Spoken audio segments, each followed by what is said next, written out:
ಓಂ ಸದ್ಗುರು ಶ್ರೀ ಶುದ್ಧ ಬ್ರಹ್ಮಣೇ ನಮಃ.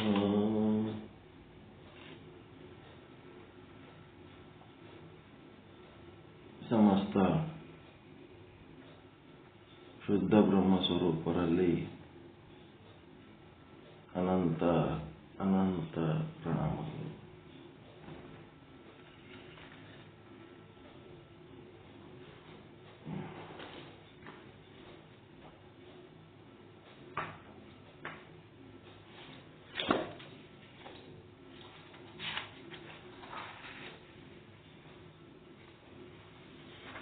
ಚಿನ್ಮಯ ಜ್ಞಾನಿ, ಅವಿರಳ ಜ್ಞಾನಿ, ಶೂನ್ಯ ಪೀಠಾಧೀಶ್ವರ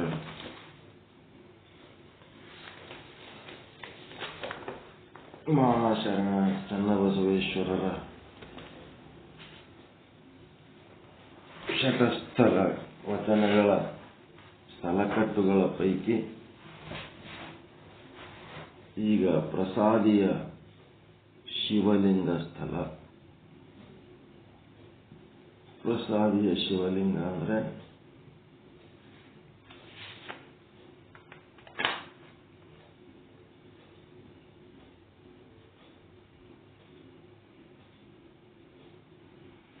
ಪ್ರಸಾದಿಯ ಪ್ರಸಾದ ಲಿಂಗ ಸ್ಥಳ ಇದ್ದಂಗೆ. ಭಕ್ತ ಮಹೇಶ ಪ್ರಸಾದಿ ಹೆಂಗ ಅದಲ್ಲ ಹಂಗ ಇಲ್ಲಿ ಏನದ, ಲಿಂಗದೊಳಗ ಆಚಾರಲಿಂಗ, ಗುರುಲಿಂಗ, ಶಿವಲಿಂಗ. ಅದಕ್ಕೆ ಪ್ರಸಾದಿಯ ಪ್ರಸಾದ ಲಿಂಗ ಸ್ಥಳ ಇದ್ದಂಗೆ.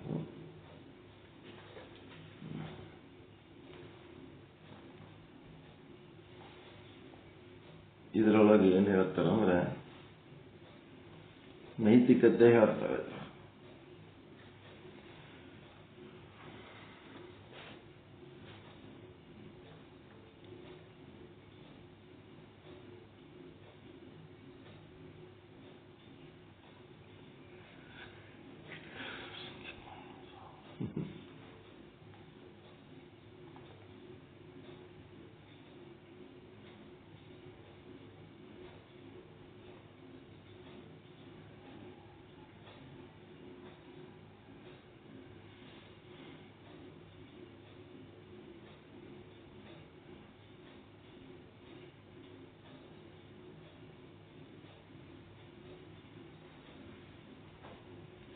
ಪರುಷದ ಲಿಂಗವಿದ್ದು ಕಾಣಲರಿಯದೆ ಇಷ್ಟಲಿಂಗವಿದ್ದಿತ್ತೆಂದು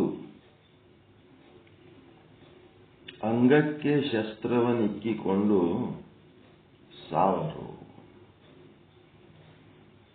ಪರುಷದ ಲಿಂಗವಿದ್ದು ಕಾಣಲರಿಯದೆ ಇಷ್ಟಲಿಂಗವಿದ್ದಿತ್ತೆಂದು ಅಂಗಕ್ಕೆ ಶಸ್ತ್ರವಿಕ್ಕಿಕೊಂಡು ಸಾವರು. ಅರಿದರಿದು ಗುರು ಶಿಷ್ಯ ಸಂಬಂಧವು ಅರುಹುಳ್ಳವರಿಗಲ್ಲದೆ ಮತ್ತಾರಿಗೂ ಆಗದಾಗಿ ಕುರುಗನವೋ ಅರುಹುಳ್ಳ ನೀವು ಹೇಳಿರೋ.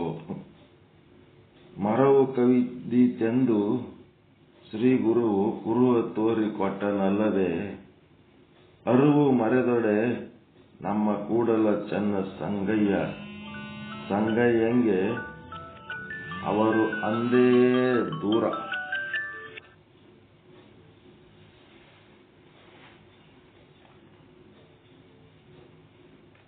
ಇಲ್ಲಿ ಜ್ಞಾನದ ವಿಷಯ ಹೇಳಕತ್ತಾರ.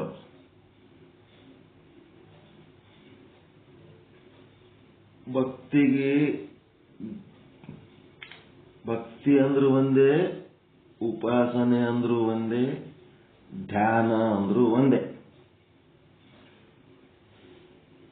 ಇಲ್ಲಿ ಭಕ್ತಿ, ಉಪಾಸನೆ, ಧ್ಯಾನ ಎಲ್ಲ ಒಂದೇ. ಇಲ್ಲಿ ಏನದ ಅಂತಂದ್ರೆ ಇಚ್ಛೆ ಬೇಕು, ಹಠ ಬೇಕು. 4 ಐಟಮ್ ಅದಾವಲ್ರಿ, ನಿನ್ನೆ ಹೇಳಿನಲ್ಲ. ಇಚ್ಛೆ, ಹಠ ಮತ್ತೆ ವಿಶ್ವಾಸ. ಹಠ ಅಂದ್ರೆ ಛಲ, ವಿಧಿ. ಇದು ಚಂದ ತಿಳ್ಕೋಬೇಕು. ಜ್ಞಾನಕ್ಕೆ ಬೇಕಾದ ಇರೋ ವ್ಯತ್ಯಾಸ ಹೇಳಕತ್ತಾರ ಅವರು.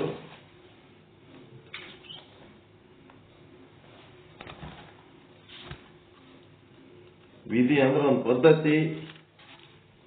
ಏನ್ ಪದ್ಧತಿ ಅಂತಂದ್ರ ವೇದಗಳೊಳಗೆ ಏನ್ ಪದ್ಧತಿ ಹೇಳ್ಯಾರ ಅದೇ ಪದ್ಧತಿ. ಒಂದು ಪದ್ಧತಿ ವಿಧಿ, ವಿಶ್ವಾಸ ಮತ್ತೆ ಇಚ್ಛೆ. ಇಚ್ಛೆ ಮತ್ತ ಹಠ ಅಥವಾ ಛಲ. ಇದು ಧ್ಯಾನ ಉಪಾಸನೆ ಮತ್ತು ಭಕ್ತಿ ಅಂತ ಏನಂತಾರಲ್ಲ ಅದಕ್ಕಿಗೂ ಬೇಕಾಗ್ತದೆ.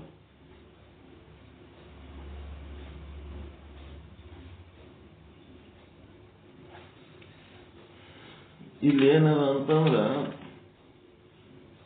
ಸಾಲಿಗ್ರಾಮದೊಳಗ ವಿಷ್ಣು ರೂಪ ಅಲ್ಲಿರದೇ ಬೇರೆ, ಇವನು ಭಾವಿಸದೇ ಬೇರೆ. ಅದನ್ನು ಭಾವಿಸಬೇಕಂತೇಳಿ ವಿಧಿ. ಸಾಲಿಗ್ರಾಮ ಅಂದ್ರೆ ಒಂದು ಗಂಡಕಿ ನದಿ ಅಂತದ. ಆ ನದಿ ಒಳಗಿನ ಕಲ್ಲುಗಳು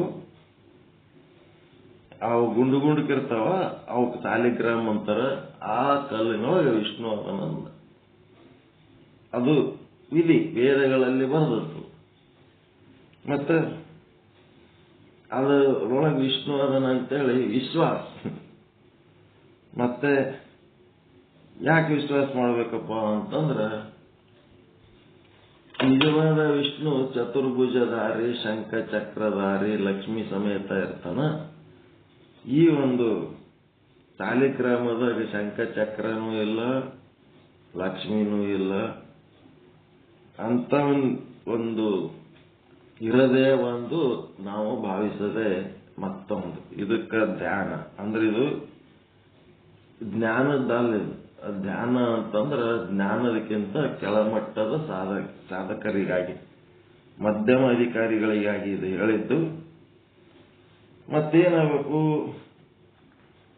ಆ ಒಂದು ಲಿಂಗದಲ್ಲೇ ತನ್ನ ಇಷ್ಟ ಇಚ್ಛೆಗಳನ್ನ ಸಮರ್ಪಿಸಿ ತಾನು ಅದರ ಸಂಗಟೆ ಹೇಳ್ಕೊಳ್ಳೋದು. ಅನುಸಂಧಾನ ಎಲ್ಲ ಒಂದು ಸಾಲಿಗ್ರಾಮಕ್ಕ ವಿಷ್ಣು ಅಂತ ಅನ್ಕೊಂಡು ಅದರ ಜೊತೆಗೆ ತನ್ನ ಇಚ್ಛೆಗಳನ್ನ ವಿನಿಮಯ ಮಾಡ್ಕೊಳ್ಳೋದು. ಪರಮಾತ್ಮ ನೋಡಪ್ಪ ಏನ್ ಮಾಡ್ತಿ, ಹೆಂಗ್ ಮಾಡ್ತಿ ಏನು ಅಂತ ಅನ್ಕೊಂಡು ಅದರ ಜೊತೆಗೆ ಒಂದು ಇಚ್ಛೆ. ಮತ್ತೆ ಸಾಲಿಗ್ರಾಮನೇ ವಿಷ್ಣು ಅಂತೇಳಿ ಹಠ ಇರ್ಬೇಕು, ಜಿದ್ದ. ಶಿವರಾತ್ರಿ ದಿವಸ ಎಲ್ಲಾ ಕಡೆ ಭಯಂಕರ ಶಿವಭಕ್ತರು ದೇವಸ್ಥಾನದೊಳಗ ಭಜನಿ ಕಿವು ನಿಂತಾರ, ರುದ್ರಾಭಿಷೇಕ ಮಾಡ್ಲಕತ್ತಾರ, ಏನೆಲ್ಲ ಮಾಡ್ಲಕತ್ತಾರ, ಉಪವಾಸದಾರ. ಅದಕ್ಕೆ ನಾರದರು ಏನಂದ್ರು, ಶಿವರಾತ್ರಿ ದಿವಸ ಶಿವಭಕ್ತರು ಇಷ್ಟೊಂದು ವಿಜೃಂಭಣೆಯಿಂದ ಡೆಕೋರೇಷನ್ ಮಾಡಿ ಶಿವನ ಒಂದು ಪೂಜೆ ಪಾಠ ಉಪಾಸನೆ ಎಲ್ಲ ನಡೆಸ್ಯಾರ. ಶಿವ ಎಲ್ಲಿದಾನ ಅಂತ ಹುಡುಕ್ಲಕ್ಕ ಆದ್ರ ಶಿವ ಎಲ್ಲಿದ್ನಂದ್ರ ಅವ್ನು ಸುಡುಗಾಡದಾಗಿದ್ನ. ಸುಡುಗಾಡದಾಗ ಇದ್ದು ಸುಮ್ಮ ಒಂದ್ ಕಡೆ ಯಾಕಡೆ ಮಕ್ಕ ಮಾಡ್ಕೊಂಡು ಕೂತಿದ್ನಂತ. ಶಿವರಾತ್ರಿ ಪೂಜೆ ಯಾರದು ನಡೆದದ? ಶಿವಂದೇ ನಡೆದದ ಪೂಜೆ. ಶಿವಂದೇ ಪೂಜೆ ನಡೆದದ. ಅಲ್ಲಿ ಶಿವ ನೋಡಿದ್ರೆ ಯಾಕಡೋ ಕೂತ್ಬಿಟ್ಟ. ಅದಕ್ಕ ನಾರದ ಹೋಗಿ ಶಿವನಿಗೆ ಹೇಳಿದ್ನಂತ, ಎತ್ತ ಶಿವನಪ್ಪ ನೀನು, ಯಾರೇ ಪೂಜೆ ಮಾಡ್ತಾರ ಅಂತಂದ್ರ ಹೋಗಿ ಅವ್ರಿಗೆ ಬಲ್ಲಿ ಪೂಜೆ ಮಾಡಿಸ್ಕೊಂಡು ಆಶೀರ್ವಾದ ಮಾಡೋದು, ಇವೆಲ್ಲ ಮಾಡೋದು ಬಿಟ್ಕೆ ನೀ ಇಲ್ಲಿ ಸುಳ್ಗಾಡ್ನಾಗ ಹಿಂಗ್ ಕೂತ್ರಿ ಹ್ಯಾಂಗ ಅಂತೇಳಿ, ಇರ್ಲಿ ಬಿಡಪ್ಪ ಪೂಜೆ ಮಾಡೋರ್ದೆಲ್ಲ ಗೊತ್ತದ ನನಗ,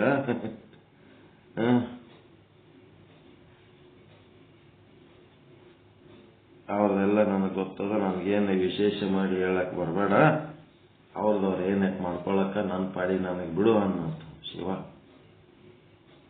ಮತ್ತೆ ನಿಮಗೆ ಯಾರು ಸನ್ಮಾನ ಮಾಡ್ತೇವೆ ಅಂತಂದ್ರೆ ಯಾಕಡೆ ಕುಂದಿರ್ತೀರ ನೀವು? ನಿಮಗೊಂದು ಗೌರವ ಕೊಡ್ತೀವಿ, ಶಾಲ್ ಹಾಕ್ತೀವಿ, ಹಾರ ಹಾಕ್ತೀವಿ, ನಿಮಗೆ ಬಹುಮಾನ ಕೊಡ್ತೀವಿ ಅಂತಂದ್ರೆ ಆ ದಿನದ ಸಲುವಾಗಿ ನೀವು ಕಾಯ್ಕೊಂಡು ಕೂತಿರ್ತೀರಿ. ಆದ್ರೆ ಶಿವ ನೋಡ್ರಿ ಹೆಂಗದ, ಇಡೀ ಎಲ್ಲ ಜಗತ್ತೇ ಶಿವನನ್ನ ಪೂಜೆ ಮಾಡೋ ದಿವಸ ಅವ ಯಾಕಡೆ ಕೂತಿರ್ತಾನ ನಿರ್ಲಿಪ್ತನಾಗಿ.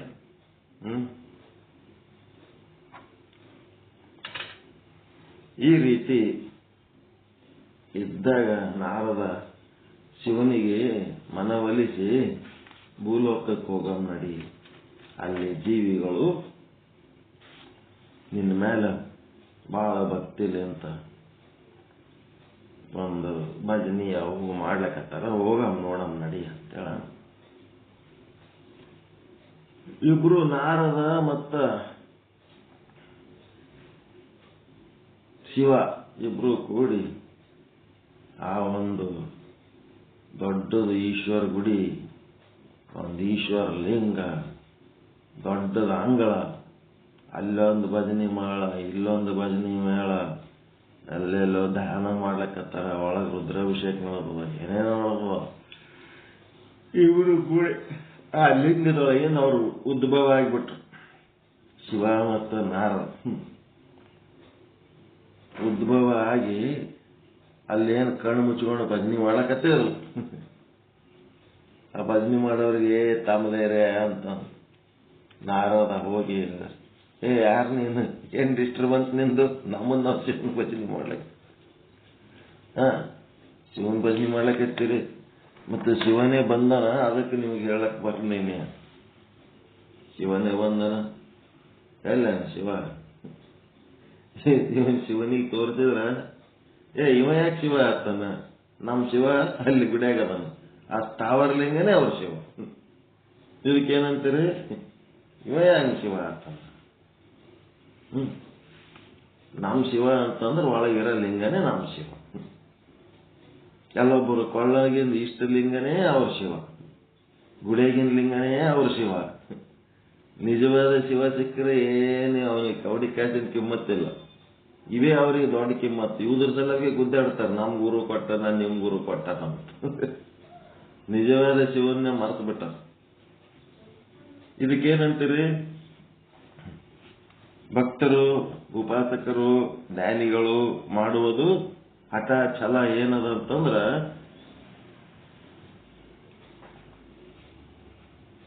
ಆ ಸಾಲಿಗ್ರಾಮನೇ ವಿಷ್ಣು ಅಂತ,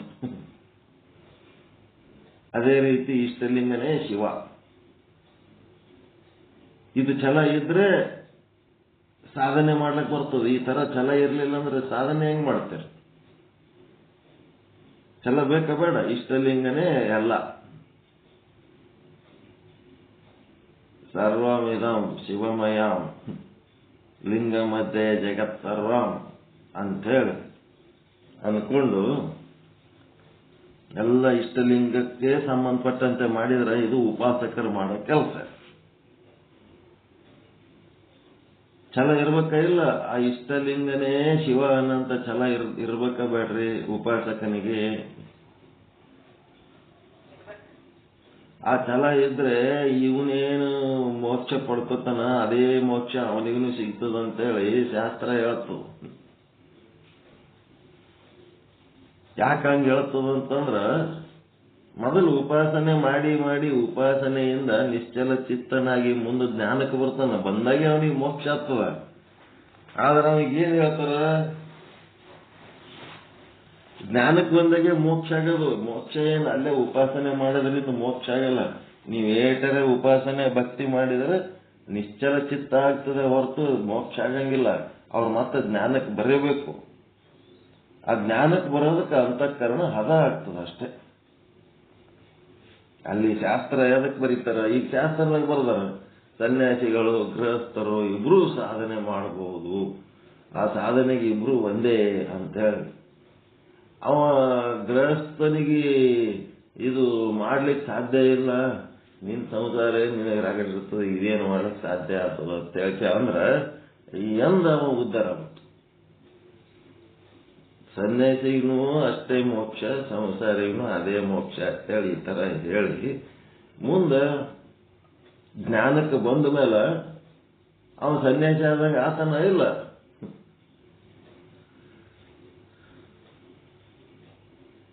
ಸನ್ಯಾಸಿ ಆದಂಗೆ ಆತನ ಅಲ್ರಿ ಅವನು ಜ್ಞಾನಕ್ಕೆ ಬಂದ ಮೇಲೆ ಆಗಲ್ಲ. ಏನೇನ್ ಬಿಡ್ಬೇಕು ಏನೇನ್ ಮಾಡ್ಬೇಕು ಎಲ್ಲ ಹೇಳ್ಕೊತ ಬರ್ತಾವ. ಬಂದ ಹೊತ್ನಾಗ ಅವನು ಸನ್ಯಾಸಿ ಆದಂಗಾಗಿ ಜ್ಞಾನಕ್ಕೆ ಬಂದ ಮೇಲೆ ಅವನಿಗೆ ಮೋಕ್ಷ. ಅಜ್ಞಾನಿ ಇದ್ದಕ್ಕೆ ಮೋಕ್ಷ ಆಗಂದ್ರೆ ಎಂದೂ ಆಗಂಗಿಲ್ಲ. ಅವನು ಜ್ಞಾನಕ್ಕೆ ಬಂದಾಗ ಮೋಕ್ಷ. ಸನ್ಯಾಸರಿ ಆದ್ರೇನು ಸಂಸಾರಿ ಆದ್ರೇನು ಜ್ಞಾನಕ್ಕೆ ಬಂದಾಗ ಮೋಕ್ಷ. ಈ ರೀತಿ ಇಲ್ಲಿ ಇವು 4 ಬೇಕಾಗ್ತಾವ: ವಿಧಿ, ವಿಶ್ವಾಸ, ಇಚ್ಛೆ, ಹಠ, ಛಲ. ಇಲ್ಲೇನದ ಅಲ್ಲಿರದೇ ಒಂದು, ಅವ್ರು ಭಾವಿಸಿದ್ದೆ ಮತ್ತೊಂದು.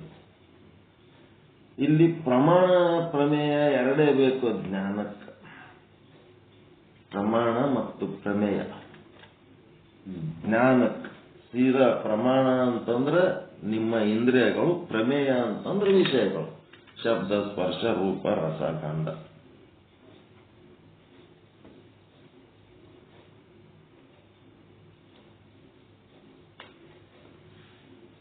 ಇನ್ನ 3ನೇ ಕ್ವಾಲಿಟಿ ಒಂದೇನದ? ಅಹಂ ಗ್ರಹೋಪಾಸನೆ.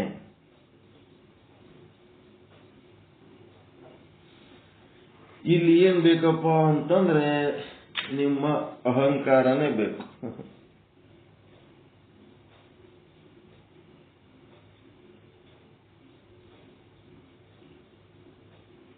ಅಹಂಕಾರ ಮತ್ತೆ ಆತ್ಮ ಪರಮಾತ್ಮ ಜ್ಞಾನ.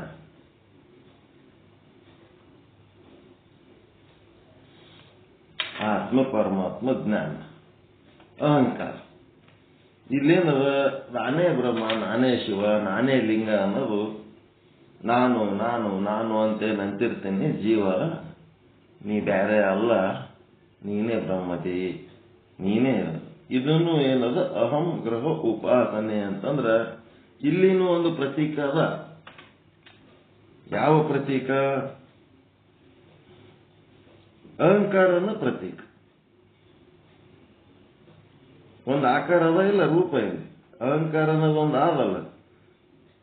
ಜ್ಞಾನದಿಂದ ನೋಡಿದ್ರೆ ನಾನು ಅನ್ನೋದೇನು ಇಲ್ಲೇ ಇಲ್ಲ ಅಲ್ಲಿ. ಜ್ಞಾನದಿಂದ ನೋಡಿದರೆ ನಾನು ಅನ್ನೋದು ಇಲ್ಲ, ನೀನು ಅನ್ನೋದು ಇಲ್ಲ. ಇಲ್ಲಿ ಪ್ರತೀಕ ಯಾವುದು? ಅಹಂಕಾರನೇ ಪ್ರತೀಕ. ಅಲ್ಲಿ ಪ್ರತೀಕ ಏನು? ಇಷ್ಟಲಿಂಗ, ಸ್ಥಾವರಲಿಂಗ, ಮತ್ತೇನು ಶಾಲಿಗ್ರಾಮ, ಯಾವುದೋ ಮೂರ್ತಿ, ಅವೆಲ್ಲ ಪ್ರತೀಕಗಳು. ಇಲ್ಲಿ ಈ ತರ ಎಲ್ಲ 3 ರೀತಿಯಾದಂತ ಒಂದು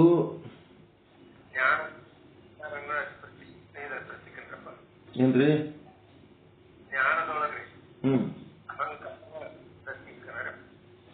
ಜ್ಞಾನದಾಗಲ್ಲದು. ಅಹಂ ಗ್ರಹೋಪಾಸನೆ ಜ್ಞಾನದ್ದಲ್ಲ. ಜ್ಞಾನ ಅಂದ್ರ ಸೀದಾ ಈಗ ನಾ ಇದು ಯಾಕೆ ಹೇಳಕತ್ತೀನಿ ಅಂದ್ರ, ಜ್ಞಾನದೊಳಗ ಸೀದಾ ಏನ್ ನೀವು ನೋಡ್ತೀರಿ ಅದು ಬ್ರಹ್ಮ ಅಂತ ನೋಡೋದು. ನೋಡೋನು ಬ್ರಹ್ಮನೇ, ಕಾಣೋದು ಬ್ರಹ್ಮನೇ. ಅದು ಬಿಟ್ರೆ ಮತ್ತೊಂದು ಏನಿಲ್ಲ ಅಲ್ಲಿ. ಏನ್ ನಿಮ್ ಕಣ್ಣಿಗೆ ಕಾಣ್ತದ, ಏನ್ ನಿಮ್ ಕಿವಿ ಕೇಳಿಸ್ತದ, ಏನು ನಿಮ್ಮ ಮೂಗಿಗೆ ಮೂಸರಿಸಿದ ವಾಸನೆ ಬರ್ತದ, ನಿಮ್ಮ ಚರ್ಮಕ್ಕೆ ಏನು ಸ್ಪರ್ಶ ಆಗ್ತದ, ಮತ್ತೆ ಶಬ್ದ, ಸ್ಪರ್ಶ, ರೂಪ, ರಸ, ನಿಮ್ಮ ನಾಲಿಗೆಗೆ ಏನು ರುಚಿ ಹತ್ತದ, ಅದು ಎಲ್ಲಾನು ಬ್ರಹ್ಮನೇ. ಅದು ಸವಿಯುವವನು ಬ್ರಹ್ಮನೇ, ಲೀಲೆ ಮಾಡ್ತಾ ಇದ್ದಾನ. ಅದನ್ನು ಬ್ರಹ್ಮನೇ, ಇದನ್ನು ಬ್ರಹ್ಮನೇ.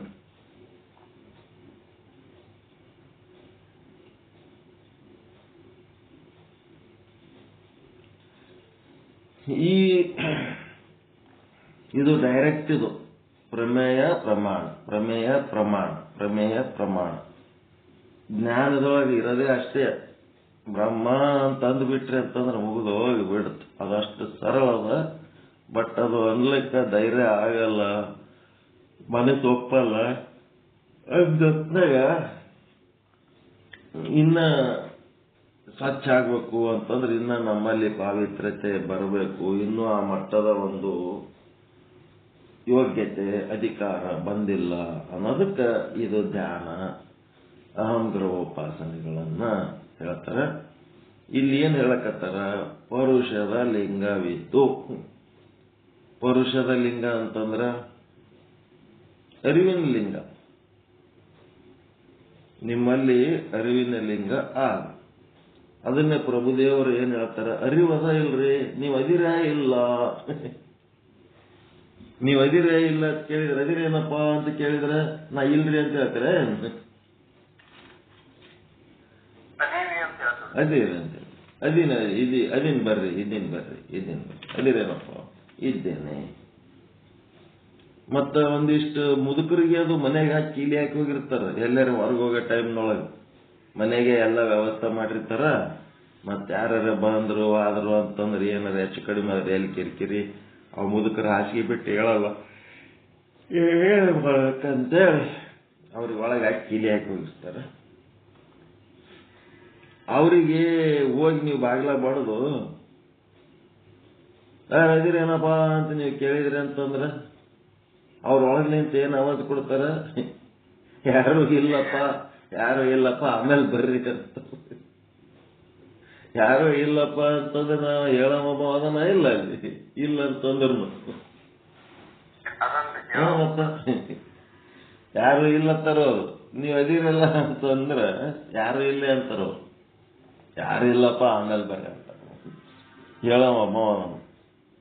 ಹಂಗ ಇಲ್ಲಿ ಪರುಷದ ಲಿಂಗವಿದ್ದು ನಿಮ್ಮದು ಪ್ರತಿ ಒಂದು ಇದರಿಂದ ನಡೆದ ಪರುಷದ ಲಿಂಗ ನಿಮ್ಮ ಅರಿವಿಲಿಂತೆ ನಡೆದ. ಅದಕ್ಕೆ ಪ್ರಭುದೇವರು ಏನಂತಾರ?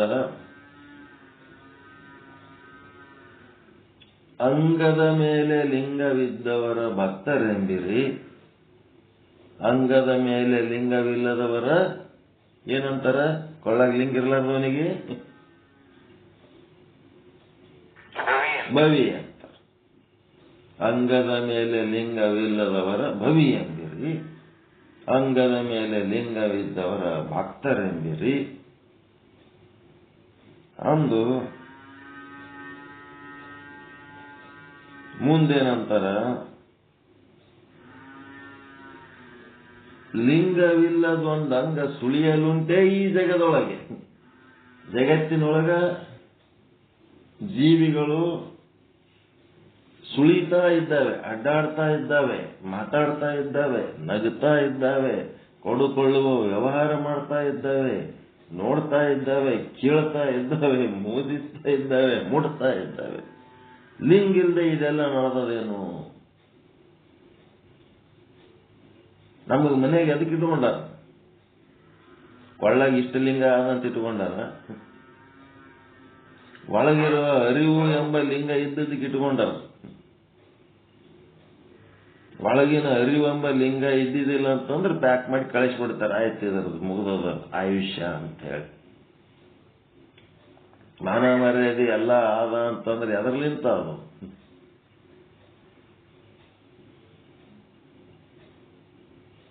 ಮಂಗಳಮಯ ಮಂಗಳ ಮೂರ್ತಿ ಲಿಂಗಯ್ಯ ಒಳಗದನಂತ ಹೇಳಕ್ಕೆ ನಮಗೊಂದಿಟ್ಟು ಮಾನ ಮರ್ಯಾದೆ ಆದ.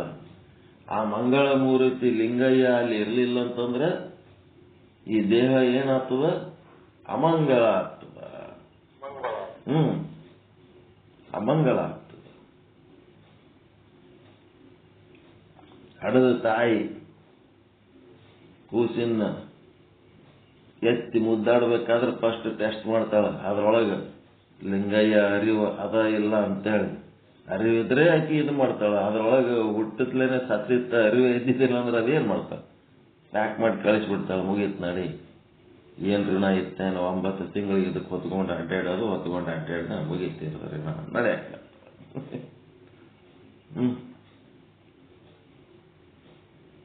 ನಿಮ್ಮ ಮನಿ ಮುಂದ ನಮಗ ನಿಮಗ ಮುಖ ಪರಿಚಯ ಇದ್ದಿದ್ದಿಲ್ಲ ಅಂತಂದ್ರ ಆ ಪ್ರಶ್ನೆ ಬೇರೆ.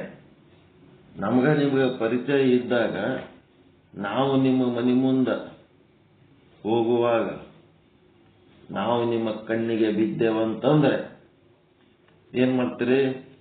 ಆದ್ರೆ ಹೋಗಿ ಬಿಡು ಅಂತ ಹೇಳಕ್ಕೆ ಸುಮ್ ಕುಂದಿರ್ತೀರ? ಕರೀತೀರಿ, ಬರ್ರಿ ಬರ್ರಿ ಬರ್ರಿ.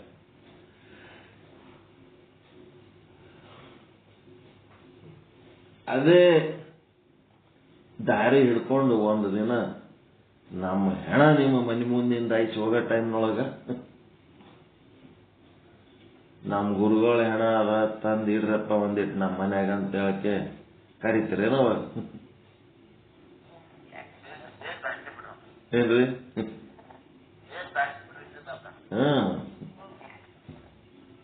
ನಮ್ಮ ಗುರುಗಳ ಹೆಣ ಅದ ಪಾಪ ವಿಚಾರ ಸಾಗರ ಬಹಳ ಚಲೋ ಹೇಳ್ತಿದ್ರು.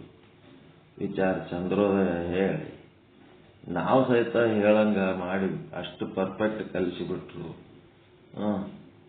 ಹಿಂಗಾಗಿ ಅವ್ರ ಹೆಣ ಬೇಡೇ ಬೇಡ, ಸ್ಮಶಾನಕ್ಕೆ ಕಳಿಸೋದೇ ಬೇಡ, ನಮ್ಮ ಗುರುಗಳ ಹೆಣ ನಮ್ಮ ಮನ್ಯಾಗ ಇಟ್ಕೋತೀವಿ, ತಗೊಂಬರ್ರಿ ಇಲ್ಲಿ ಅಂತೇಳಿ ಯಾರದಿರ ನಂಗೆ ಇಟ್ಕೊಳ್ಳೋರು? ಅದಕ್ಕ ಕಳಿಸ್ಬೇಕಂತ ತಯಾರಾಗಲಿ. ಮತ್ತ ಶರೀರ ಯಾವಾಗ ಒಳಗ ಆ ಲಿಂಗಯ್ಯ, ಪರುಷದ ಲಿಂಗಯ್ಯ ಒಳಗ ಅದನಂತೇಳಿ ಹೆಸರು ಕೊಟ್ಟು ಶರಣಬಸವ ಸ್ವಾಮಿಗಳು, ಮಹಾಸ್ವಾಮಿಗಳು ಅಂತೇಳಿ ಕರಿತೀರಿ. ಅದೇ ಆ ಲಿಂಗಯ್ಯ ಭಾಳ ಅಂತಂದ್ರ ಏನಂತೀರಿ?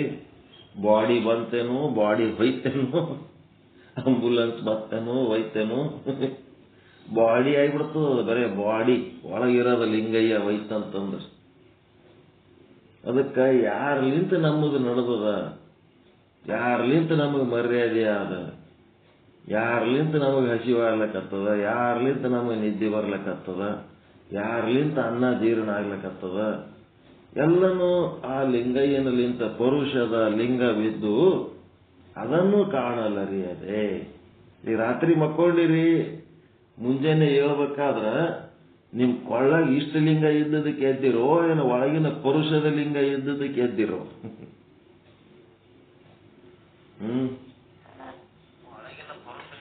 ಪರುಷ ಅದು ಜ್ಞಾನದ ಮಾತು ಹೇಳಕತ್ತಾರ ಈಗ ಅವರು. ಕೊಳ್ಳದ ಇಷ್ಟಲಿಂಗಕ್ಕ ದೇವರು ಅನ್ನೋದು ಧ್ಯಾನ, ಅದು ಉಪಾಸಕರಿಗೆ ಹೇಳಿದ ಮಾತು. ಇಲ್ಲಿ ಹೇಳ್ತಾ ಇರೋದು ಜ್ಞಾನದ್ದು. ಅದಕ್ಕೆ ಪರುಷದ ಲಿಂಗವಿದ್ದು ಅದ ಕಾಣಲರಿಯದೆ, ಅದನ್ನ ನೋಡೋದು ಬಿಟ್ಟು ಈಗ ನಿಮಗೆ ತೋರಿಸ್ಲಕತ್ತೀವ ಇಲ್ಲ ನಾವು ಅದನ್ನು? ಪರುಷದ ಲಿಂಗ ತೋರಿಸ್ಲಕತ್ತೀವಲ್ಲ, ಆ ಪರುಷದ ಲಿಂಗನ ತೋರಿಸಿಕೊಟ್ಟಾಗ ಆ ಲಿಂಗವನ್ನು ಅರಿಯುವ ನೀವೇನಾಗಿರ್ತೀರಿ? ಲಿಂಗನೇ ಆಗಿರ್ತೀರಿ. ಆ ಲಿಂಗ ನಿಮ್ಮ ಅರಿವಿಗೆ ಬರ್ಲಕತ್ತದಂದ್ರೆ ಲಿಂಗವಾಗಿ ಲಿಂಗವನ್ನು ಅರಿಯಬೇಕು, ಲಿಂಗವಾಗಿ ಲಿಂಗವನ್ನು ಅರಿಯಬೇಕು. ಅಂಗವಾಗಿ ಲಿಂಗ ಅರಿಲಿಕ್ಕೆ ಸಾಧ್ಯನೇ ಇಲ್ಲ. ಲಿಂಗ ಅರಿಲಕತ್ತೀರಿ ಅಂದ್ರೆ ನೀವು ಲಿಂಗ ಆಗಿರಿ, ಮತ್ತೆ ನೀವು ಲಿಂಗ ಆಗಿರಿ ಅಂದ್ರೆ ಲಿಂಗವನ್ನು ಅರಿತೀರಿ ಅಷ್ಟೇ. ಈ ಲಿಂಗ ನಿಮ್ಮ ಅರಿವಿಗೆ ಬರ್ಲಕತ್ತದ ಅಂತಂದ್ರ ನೀವೇನಾಗಿರ್ತೀರಿ ಅಂತಂದ್ರೆ ನೀವು ಲಿಂಗ ಸ್ವರೂಪರೇ ಆಗಿರ್ತೀರಿ.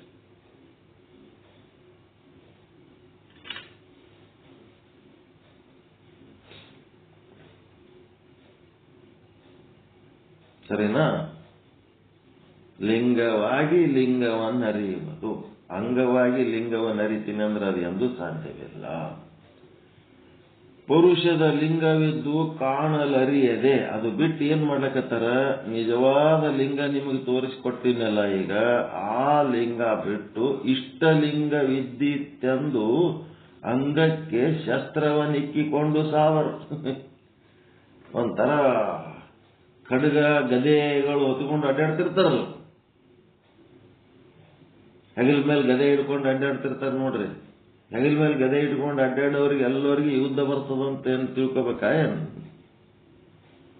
ಮತ್ತೆ ಖಡ್ಗ ಇಟ್ಕೊಂಡಿರ್ತಾರಲ್ಲ ಮ್ಯಾಲ, ಅದಕ್ಕೇನಂತೀರಿ? ಖಡ್ಗ, ಅದ್ರೊಳಗ ಒರೆ, ಅದ್ರೊಳಗ ಅದ್ರೊಳಗೆ ಅದು ಖಡ್ಗ ಇಟ್ಕೊಂಡು ಅಡ್ಡಾಡ್ತಿರ್ತಾರೆ. ಈಗ ಸಿಕ್ಕರ್ ಇಟ್ಕೊಂಡು ಕೂತಿರ್ತಾರೆ ನೋಡ್ರಿ, ಅವ್ರಿಗೆ ಆಯುಧ ಇಟ್ಕೊಂಡು ತಿರ್ಗಾಡಕ್ಕ ಅವ್ರಿಗೆ ಗೌರ್ಮೆಂಟ್ ಪರ್ಮಿಷನ್ ಅದ. ಖಡ್ಗ ಇಟ್ಕೊಂಡು ಅಡ್ಡಾಡ್ತಾರ ಅವ್ರು. ನಮ್ಮ ಧರ್ಮದಾಗ ಖಡ್ಗ ಇಟ್ಕೊಂಡು ಅಡ್ಡಾಡೋದು ಅಂತೇಳಿ ಒಂದು ಖಡ್ಗ ಹೊತ್ಕೊಂಡು ಅಡ್ಡಾಡ್ತಾರ.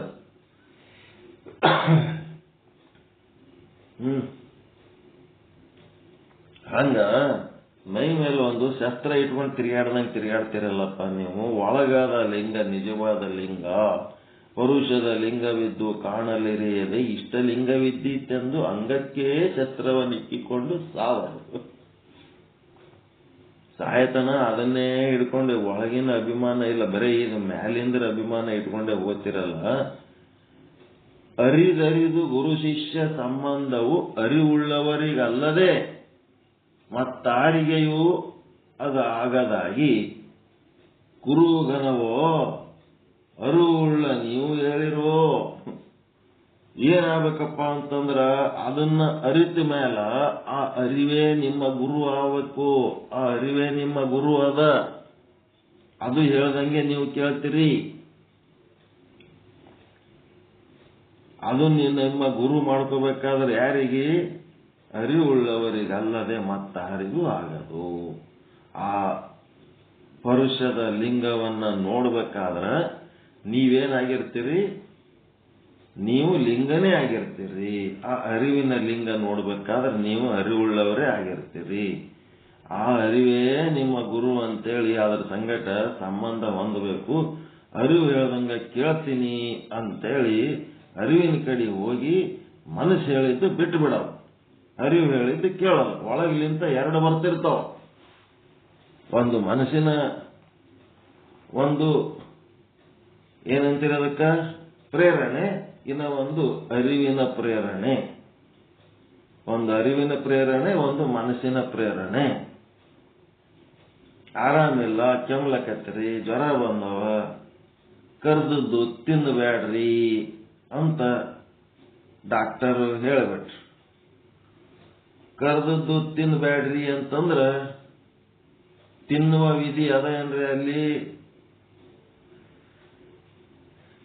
ತಿನ್ನಬಾರ್ದು ಅಂತಂದ್ಮೇಲೆ ವಿಧಿ ಇಲ್ಲ, ಹೌದಿಲ್ಲ? ಅಲ್ಲಿ ಪದ್ಧತಿ ಅಲ್ಲ, ಹೌದಿಲ್ಲ? ಇಲ್ಲ, ಅಲ್ಲಿ ತಿನ್ಬೇಡ್ರಿ ಅಂತ ಡಾಕ್ಟರ್ ಹೇಳಿದ್ಮೇಲೆ ಅಲ್ಲಿ ವಿಧಿ ಇಲ್ಲ. ತಿನ್ನಬಾರ್ದು ಅಂದ್ರೆ ತಿನ್ನಬಾರ್ದು ಅಷ್ಟೇ, ತಿನ್ನುವ ವಿಧಿ ಇಲ್ಲ ಅಲ್ಲಿ. ಆದರೂ ಸಹಿತ ನಾವು ಏನ್ ಮಾಡ್ತೀವಿ? ಒಂದ್ ಸ್ವಲ್ಪ ತಿಂದ್ರೆ ಏನಾಗ್ತದ? ಒಂದಿಟ್ಟು ತಿನ್ನು, ಏನಾಗ್ತದ? ಔಷಧವ ಎಲ್ಲ ಅದಾವ. ಏನಾರ ಹೆಚ್ಚಾದ್ರೆ ಮತ್ತೊಂದ್ಸಾರಿ ಡಾಕ್ಟರ್ ಬಳಿ ಆದ್ರೆ ಬಂದಿತ್ತು. ತಿನ್ನು ಅಂತ ಹೇಳೋದು ಯಾವುದು? ಮನೆ ಒಳಗೆ ಕರೆದದ್ದೇನೋ ಮಾಡ್ಕೊಂಡು ತಿಲ್ಲಕತ್ತಾರ, ಉಳ್ಳಕತ್ತಾರ ಎಲ್ಲರೂ. ಇವನಿಗೆ ಒಬ್ಬನಿಗೆ ಜಡ್ಡು ಬಂದದ ಅಂತೇಳಿ ಎಲ್ಲರೂ ಜಡ್ಡು ಬಂದವ್ರಂಗೆ ಮುಚ್ಕೊಂಡು ಮಕ್ಕಳದಿರ್ತದ. ಉಳಿದವರೆಲ್ಲ ಏನೋ ಮಾಡ್ತಿರ್ತಾರ. ಮಾಡುವಾಗ ಇವನ್ ಮನಸ್ಸು ಏನು ಅನಿಸ್ತದ? ನಾನು ಒಂದಿಟ್ಟು ತಿನ್ಬೇಕು ಅನ್ನಿಸ್ತದ. ಇದು ತಿನ್ಬೇಕನ್ನೋದು ಯಾವ್ದಿದು? ಮನಸ್ಸು. ಮರೆವು, ಅಜ್ಞಾನಿ ಮನಸ್ಸು, ಪ್ರಕೃತಿ, ಅವಿದ್ಯೆ, ಮಾಯೆ ಏನಂತೀರಲ್ಲ, ಇದೆ ಈ ಕೆಲಸ ಮಾಡೋದು. ಅದನ್ನ ಒಳಗ ಅರಿವಂತೇನಾದಲ್ಲ, ಅದು ಏನ್ ಮಾಡ್ತದ? ಒಂದು 4 ದಿನ ಆರಾಮಾಗ ತನಕ ಬಿಟ್ರಿ ಏನು ಸಾಯ್ತೇನು? ಬೇಡ, ತಿನ್ಬೇಡ. ಆರಾಮಾದ್ಮೇಲೆ ನೀ ಏಟ್ ಬೇಕಾದಷ್ಟು ತಿನ್ಬೇಕು. ಈಗಿದು ತಿಂದಕ್ಕೆ ಜಡ್ಡು ಹೆಚ್ಚಾಯ್ತಂದ್ರೆ ಮತ್ತೆ ಜಾಸ್ತಿ ಗುಳಿಗೆ ಅವು ಖರ್ಚೆಲ್ಲ ಬರ್ತದ. ಹಿಂಗಾಗಿ ತಿನ್ನಬೇಡ ಅಂತೇಳಿ ಡಾಕ್ಟರ್ ಹೇಳಿದ ಮಾತೇ ಒಳಗೆ ಹೇಳೋದು ಏನದ? ಒಳಗಿದ್ದವ ಅಪ್ರತ್ಯಕ್ಷ ವೈದ್ಯ, ಹೊರಗಿದ್ದವ ಪ್ರತ್ಯಕ್ಷ ವೈದ್ಯ. ಒಳಗಿನವ ಹೊರಗಿನವ ಒಂದೇ ಹೇಳಿದ್ರು ಅಂತಂದ್ರೆ ಅವನು ಅರಿವಿನವ. ಹೊರಗಿನ ಡಾಕ್ಟರ್ ಹೇಳಿದ್ದೆ ಬೇರೆ, ಒಳಗಿನವ ಮಾಡಿದ್ದೆ ಬೇರೆ ಅಂದ್ರೆ ಅದು ಮನಸ್ಸು. ಮನಸ್ಸಿಂದ ಮಾತ, ಪ್ರಕೃತಿಯ ಮಾತ ಕೇಳಿ ಹಾಳಾಗದು. ಅದು ಹಿಂಗೆ ಹೇಳ್ಕೊತ ಅದು ತಿನ್ನು, ಇದು ತಿನ್ನು, ಅಲ್ಲಿಗೆ ಹೋಗು, ಇಲ್ಲಿಗೆ ಹೋಗು, ಅದು ಮಾಡು, ಇದು ಮಾಡು, ಹಂಗ ಮಾಡಿ, ಹಿಂಗ ಮಾಡಿ ಎಲ್ಲ ಹೇಳ್ಕೊತ ಹೋಗ್ತದ. ಅದು ಹೇಳ್ದಂಗ ನಾವು ಕೇಳ್ಕೋತ ಹೋಗ್ತೀವಿ. ಕೇಳ್ಕೋತ ಆದ್ಮೇಲೆ ನಿಂದೇನಾಯ್ತಪ್ಪ ಅಂತಂದ್ರ ನೀ ಮಾಡಿದ ಹಗರಣಗಳೆಲ್ಲ ಓಸು ಮಂದಿಗೆ ಗೊತ್ತಾಗ್ಬಿಟ್ಟವ. ಈಗ ನೀ ಬದುಕಿದ್ರಾಗ ಏನೂ ಅರ್ಥ ಇಲ್ಲ. ನಿನಗೆ ಅಪಮಾನ ಹಿಂಸೆ ಭವಿಷ್ಯದೊಳಗೆ ಕಟ್ಟಿಟ್ಟ ಬುತ್ತಿ, ಅದ್ರ ಸಲುವಾಗಿ ನೀನೇನ್ ಮಾಡ್ಬೇಕಪ್ಪ ಅಂತಂದ್ರ ಎಲ್ಲರೇ ಹೋಗಿ ಆತ್ಮಹತ್ಯೆ ಮಾಡ್ಕೋ ಅಂತ ಹೇಳೋದನ್ನು ಅದೇ ಮನಸ್ಸೆ. ಎಲ್ಲ ಮಾಡ್ಲಕ್ಕಚ್ಚಿ ಕಡೆಗೆ ಆತ್ಮಹತ್ಯೆ ಮಾಡ್ಕೊಳಕತ್ತದು ಅದೇ ಮನಸ್ಸೆ. ಇಂಥ ಮನಸ್ಸಿನ ಮಾತು ಕೇಳ್ಬೇಕಾ? ಕಡೆಗೆ ಆತ್ಮಹತ್ಯೆ ಮಾಡ್ಕೊಳಕತ್ತಂತ ಮನಸ್ಸಿನ ಮಾತು ಕೇಳ್ಬೇಕಾ? ಯಾವುದನ್ನ ನೀವು ನೆಗ್ಲೆಕ್ಟ್ ಮಾಡಿರಿ, ಯಾವುದನ್ನ ನೀವು ಅರಿವನ್ನ ಅಲಕ್ಷ್ಯ ಮಾಡಿರಿ, ಆ ಅರಿವಿಗೆ ಯಾರು ಲಕ್ಷ್ಯ ಕೊಟ್ಟರು ಅವ್ರು ದೊಡ್ಡವರಾದ. ಕೃಷ್ಣ ಅರಿವಿಗೆ ಲಕ್ಷ್ಯ ಕೊಟ್ಟ ದೊಡ್ಡವಾದ, ರಾಮ ಅರಿವಿಗೆ ಲಕ್ಷ್ಯ ಕೊಟ್ಟ ದೊಡ್ಡವಾದ, ಬುದ್ಧ, ಬಸವ, ಅಂಬೇಡ್ಕರ್, ಗಾಂಧಿ, ವಿವೇಕಾನಂದ, ಏನ್ ಮಹಾತ್ಮರತ್ತೆ ನೀವೇನ್ ಜಗಲಿ ಮೇಲೆ ಇಟ್ಟು ಪೂಜೆ ಮಾಡ್ತೀರಿ, ಅವರೆಲ್ಲರೂ ಏನಿಲ್ಲ, ಸಿಂಪಲ್ ಅರಿವಿಗೆ ಲಕ್ಷ್ಯ ಕೊಟ್ಟವರು ಅವರಷ್ಟೇ. ಅವರಿಗೆ ನಮಗ ಏನ್ ವ್ಯತ್ಯಾಸ ಅಂದ್ರೆ ಅವ್ರ ಅರಿವಿಗೆ ಲಕ್ಷ್ಯ ಕೊಟ್ಟರ, ನಾವು ಮರಿವಿಗೆ ಲಕ್ಷ್ಯ ಕೊಟ್ಟಿವಿ. ಮರಿವಿಗೆ ಲಕ್ಷ್ಯ ಕೊಟ್ಟವ್ರು ಏನಾಗಬೇಕು ಅದೇ ಆಗ್ತಾರೆ, ಅರಿವಿಗೆ ಲಕ್ಷ್ಯ ಕೊಟ್ಟವ್ರು ಏನಾಗಬೇಕು ಅದಾಗ್ತದ. ಅದಕ್ಕೆ ಅರಿದರಿದು ಗುರು ಶಿಷ್ಯ ಸಂಬಂಧ ಅರಿವುಳ್ಳವರಿಗಲ್ಲದೆ ಮತ್ತಾರಿಗೂ ಆಗದಾಗಿ. ಆ ಒಳಗಿನ ಅರಿವೇ ನಿಮಗೆ ಗುರು ಆದ ಮೇಲೆ ಹೊರಗಿನ ಗುರು ಬೇಕಾತಾನೆ ನಿಮಗ? ಹೊರಗಿನ ಶಾಸ್ತ್ರ ಬೇಕಾ? ಆ ಒಳಗಿನ ಅರಿವು ನಿಮ್ಮ ಗುರು ಆಗುವ ತನಕ ಇವೆಲ್ಲ ಬೇಕು. ಹೊರಗಿನ ಶಾಸ್ತ್ರ, ಹೊರಗಿನ ಗುರು. ಹೀಗಾಗಿ ಅರಿವು ಇದ್ದವರಿಗೆ ಆ ಅರಿವಿನ ಶಿಷ್ಯರಾಗ್ಲಿಕ್ಕೆ ಬರ್ತದೆ. ಅಂದ್ರೆ ಲಿಂಗವನ್ನು ನೋಡಬೇಕಾದ್ರೆ ತಾನು ಲಿಂಗವೇ ಆಗಬೇಕು. ಆ ಅರಿವನ್ನು ಅರಿಯಬೇಕಾದ್ರೆ ತಾನು ಆ ಅರಿವಿನ ಸ್ವರೂಪನಾಗೆ ಅದನ್ನು ಅರಿಯಬೇಕು. ಇಂಥ ಅರಿವಿನ ವಿಷಯ ನಾನು ಹೇಳುವಾಗ ಕುರುವು ಘನವೋ ಅರಿವುಳ್ಳವರು ಹೇಳಿರೋ. ಈಗ ಅರಿವು ಘನವೋ ಕುರುವು ಘನವೋ ಹೇಳ್ರು ಅಂತಾರೆ. ಅರಿವುಳ್ಳವದು ನೀವು, ಅರಿವೇ ಘನ. ಏನಾಗ್ತದಪ್ಪ ಅಂದ್ರ ಮರವು ಕವಿದೀತೆಂದು ಶ್ರೀ ಗುರು ಕುರು ತೋರಿ ಕೊಟ್ಟನಲ್ಲದೆ. ಒಂದ್ ಸ್ವಲ್ಪ ಒಳಗಿಂದ ಅರಿವು ನೆನಪಾಗೋದು ಕಷ್ಟ. ಅದರ ಸಲುವಾಗಿ ಏನ್ ಮಾಡ್ಯಾನ, ಒಂದ್ ಸ್ವಲ್ಪ ನೆನಪು ಬರ್ಲಿ ಅಂತೇಳಿ ಒಂದು ಲಿಂಗ ಎದಿ ಮೇಲೆ ಕಟ್ಟಿಕೊಟ್ಟ. ಯಾವಾಗ ಲಿಂಗ ನಮ್ಮ ಕಣ್ಣಿಗೆ ಕಾಣಿಸ್ತಿರ್ತದ, ಆವಾಗ ನಮ್ಮ ಮರೆವು ಹರಿದು ಆ ಕುರುವು ಅರಿವು ನಿಮ್ಮ ಒಳಗಿಂದೆ ಅವನೇನ್ ಮಾಡ್ತಾನ, ಲಿಂಗವನ್ನ ಕೈಯೊಳಗೆ ಮುಷ್ಟಿ ಒಳಗೆ ಹಿಡ್ಕೊಂಡು ನಿಮ್ಮ ಹಣಿಲಿಂತ ನಿಮ್ಮ ಎದಿಲಿಂತ ಮುದ್ದಿ ಮಾಡಿ ಅದನ್ನೇ ಹೊರಗೆ ತೆಗೆದು ನಿಮ್ಮ ಚೈತನ್ಯನೇ ನಿಮ್ಮ ಆತ್ಮನೇ ನಿನ್ನ ಕೈಯ ಕೊಡ್ಲಕತ್ತೀನಿ ಅಂತ ಹೇಳಿ ವೇದ ದೀಕ್ಷೆ ಏನ್ ಮಾಡ್ತಾನ ಗುರು. ಆ ಒಂದು ಮೆಥಡ್ನಾಗ ಏನದ ಅಂತಂದ್ರ ಒಳಗಿರುವ ಅರಿವೇ ಆ ಲಿಂಗ ಅಂತೇಳಿ ಧ್ಯಾನ ಮಾಡೋದು, ಪ್ರತೀಕೋಪಾಸನೆ ಮಾಡೋದು. ನಾನು ಒಳಗಿರೋವನು ಅದೇ ಲಿಂಗ, ಹೊರಗಿರೋದು ಅದೇ ಲಿಂಗ ಅಂತೇಳಿ ತಿಳ್ಕೊಳ್ಳೋದು ಧ್ಯಾನದೊಳಗೆ. ಇಲ್ಲಿ ಡೈರೆಕ್ಟ್ ನಿಮ್ಮ ಇಷ್ಟಲಿಂಗವನ್ನ ಮುಖ್ಯ ಮಾಡಿಕೊಂಡು ಈ ಒಂದು ಪರುಷದ ಲಿಂಗವನ್ನೇ ನೀವು ಕೆಳಗೆ ಮಾಡಿದ್ರಿ ಅಂತಂದ್ರ ಅದು ಉಪಯೋಗ ಇಲ್ಲ. ಮರವು ಕವಿದೀತೆಂದು ಶ್ರೀ ಗುರುವು ಕುರುವ ತೋರಿ ಕೊಟ್ಟನಲ್ಲದೆ ಆ ಅರಿವೇ ಮರೆದೊಡೆ ನಮ್ಮ ಕೂಡಲ ಚನ್ನ ಸಂಗಯ್ಯಂಗೆ ಅವರು ಅಂದೇ ದೂರ. ಹೆಂಗ ಏನ್ ಮಾಡ್ತೀರಿ? ಕೂಡಲ ಚನ್ನ ಸಂಗಯ್ಯಗ ಅವರು ಅಂದೇ ದೂರ.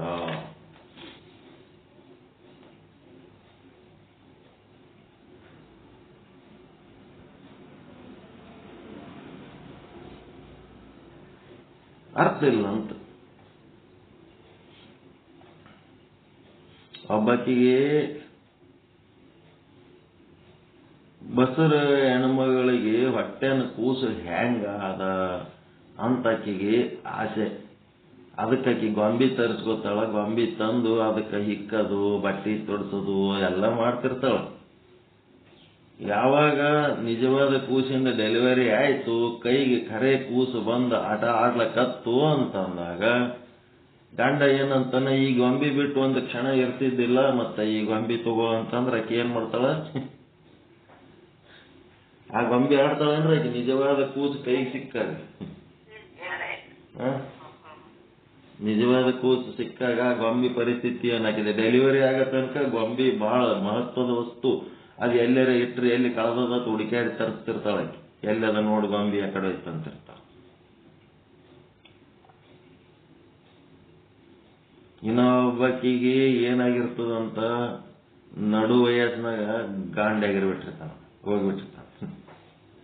ಆಕಿಗೆ ಏನ್ ರಾಟಿ ಇತ್ತಂದ್ರೆ ಗಂಡನ ಮೇಲೆ ಕಾಲು ಹಾಕೊಂಡು ಮಕ್ಕೊಳ್ಳೋದು ಒಂದು ರಾಟಿ ಇತ್ತಂತ. ಆಕಿ ಯಾವಾಗನು ಮಕ್ಕೊಂಡ್ರೆ ಗಂಡನ ಮೇಲೆ ಕಾಲು ಹಾಕೊಂಡ್ರೆ ನಿದ್ದೆ ಬಂತು, ಇಲ್ಲ ಅಂದ್ರೆ ಇಲ್ಲ. ಏನ್ ಮಾಡತ್ತ, ಅವ್ನು ಸತ್ತೋದ್ಮೇಲೆ ಯಾರ ಮೇಲೆ ಕಾಲು ಹಾಕ್ತಿಪ್ಪ? ನಿದ್ದಿನ ಹತ್ಲಿಲ್ಲ ಆಕಿ ಬೆಳತನ. ಅದಕ್ಕೆ ರೂಢಿ ಹಂಗ ಹಾಕೋಬಾರ್ದು. ಗಂಡನ್ ಬಿಟ್ಟು ಮಕ್ಕಳ ರೂಢಿ ಹಾಕೋಬೇಕು. ಗಂಡ ಯಾವಾಗ ಬೇಕು ಅಷ್ಟೇ ಇರ್ಬೇಕೆ ಹೊರತು ಯಾವಾಗ್ಲೂ ಒಬ್ಬರ ಮೇಲೆ ಒಬ್ರು ಡಿಪೆಂಡ್ ಆಗಿರೋಂಥ ರೂಢಿ ಹಾಕೊಳ್ಳೇಬಾರದು. ಆಮೇಲೆ ದೊಡ್ಡ ನರಕ ಆಗಿ ಹೋಗ್ಬಿಡ್ತದೆ ಜೀವನ. ಹಿಂಗಾಗಿ ಏನ್ ಮಾಡಬೇಕು ಅಂತ ತಲೆ ಕೆಟ್ಟು ಗಂಡಂದೊಂದು ಗೊಂಬಿ ಮಾಡಿಸ್ಬಿಟ್ಲಕ್ಕಿ, ಕಟ್ಟಿಗೆ. ಗಂಡಂದು ಕಟ್ಟಿಗೆ ಗೊಂಬಿ ಮಾಡಿಸಿ ಏನ್ ಮಾಡಿಬಿಟ್ಲು, ಆ ಕಟ್ಟಿಗೆ ಗೊಂಬಿ ಮೇಲೆ ಕಾಲ ಏನೋ ಒಂದು ನಿದ್ದೆ ಹತ್ಲಕತ್ತು, ಹಂಗೆ ಮಕ್ಕೊತ್ತಿದಳು. ಆ ಗೊಂಬಿ ಕಟ್ಟಿಗೆ ಗೊಂಬಿ ಮೇಲೆ ಕಾಲು ಹಾಕೊಂಡು ಮಕ್ಕೊಳಕ ಈಕಿದ ಏನದ ಸೀಕ್ರೆಟ್ ಇತ್ತು, ಆಕಿ ಜೀವನದ ರಹಸ್ಯ. ಆ ಮನೆಯೊಳಗೆ ಕೆಲಸ ಮಾಡಾಕಿ ಏನ್ ಮಾಡ್ಬಿಟ್ಲು, ಈಕಿ ದಿನ ಗಂಡನೊಂದು ಗೊಂಬಿ ಮಾಡ್ಯಾಳ, ಗಂಡನ ಗೊಂಬಿ ಮೇಲೆ ಕಾಲು ಹಾಕೊಂಡು ಮಕ್ಕೋತಾಳ ಅಂತ ಹೇಳಿ ಏನಾಯ್ತು, ಹೊರಗ ಪುಕಾರ ಆಗಿಬಿಡ್ತು ಆಕಿ ಮನಿ ಕೆಲಸದಕ್ಕಿ ಇಲ್ಲಿಂತ. ಯಾವಾಗ ಅಲ್ಲಿ ಮನಿ ಕೆಲಸದವ್ರು ಬಂದಾಗ ಬಹಳ ಸೀರಿಯಸ್ ಆಗಿರ್ಬೇಕು. ಅವರು ಮಾಡೋ ಕೆಲಸದಕ್ಕಿಂತ ಕಾರ್ಬಾರ್ ಭಾಳ ಮಾಡ್ತಿರ್ತಾರ. ಸುತ್ತಮುತ್ತ ಮನೆಗೆ ಏನ್ ವ್ಯವಹಾರ ನಡೆದದ, ಏನ್ ನಮ್ಮ ಮನೆಯವ್ರು ಯಾರು ಅದಕ್ಕೆ ಅಷ್ಟು ಹಚ್ಕೊಂಡಿರಲ್ಲ. ಅವ್ರು ಭಯಂಕರ ಹಚ್ಕೊಂಡು ಅದ್ರ ವಿಚಾರ ಮಾಡಿ ಆ ಸುದ್ದಿ ತಗೊಂಡು ಅವ್ರ ಮನೆ ಸುದ್ದಿ ಇವ್ರ ಮುಸುರಿ ತಿಕ್ಕೊತ್ತ ಹೇಳೋದು, ಇವ್ರ ಮನೆ ಸುದ್ದಿ ಅವ್ರ ಮುಸುರಿ ತಿಕ್ಕೋದು. ಅವ್ರಿಗೇನು ಬ್ಯಾನಿಲ್ಲ, ಬೇಸರಕ್ಕಿಲ್ಲ. ನಾಳೆನೆ ಕೆಲಸ ಬಿಡು ಅಂತೇಳಿ ಬಿಡಿಸಿದ್ರ ಅವ್ರು ನಮ್ಗೆ ಸಂಬಂಧ ಇರಂಗಿಲ್ಲ. ಆದ್ರೆ ಅವ್ರು ಮಾಡಿದ ಘನ ಕಾರ್ಯಗಳು, ಉಪಕಾರಗಳು ಭಾರಿ ದೊಡ್ಡ ಇರ್ತಾವ. ಸೊಸೈಟಿ ಒಳಗೆ ಎಲ್ಲ ಅಪಪ್ರಚಾರ ಮಾಡಿಟ್ಟಿರ್ತಾರ. ಏನ್ ಬೇಕಾದ್ರೆ ಹೇಳಿರ್ತಾರ, ಏನ್ ಬೇಕಾದ್ರೆ ಅವ್ರ ಮನೆಗೆ ಹಿಂಗಂತ ಹಾಗಂತ ಅವ್ರು ಹೇಳಿದ್ದೆ ಖರೆ ತಿಳಿತಾರ ಮಂದಿ. ಆ ಮನೆಯಾಗ ದಿನ ಹೋಗಿ ಕೆಲಸ ಮಾಡಿ ಬರ್ತಾಳ ಅಂದ್ರೆ ಆಕಿ ನೋಡ್ಯಾಳ, ಆಕಿ ಹೇಳ್ಯಾಳ ಅಂತೇಳಿ ಹಿಂಗೆಲ್ಲ ಗಾಬ್ ಗಬ್ಸ್ ಅಂತವ್ರು ಇರ್ತಾರ.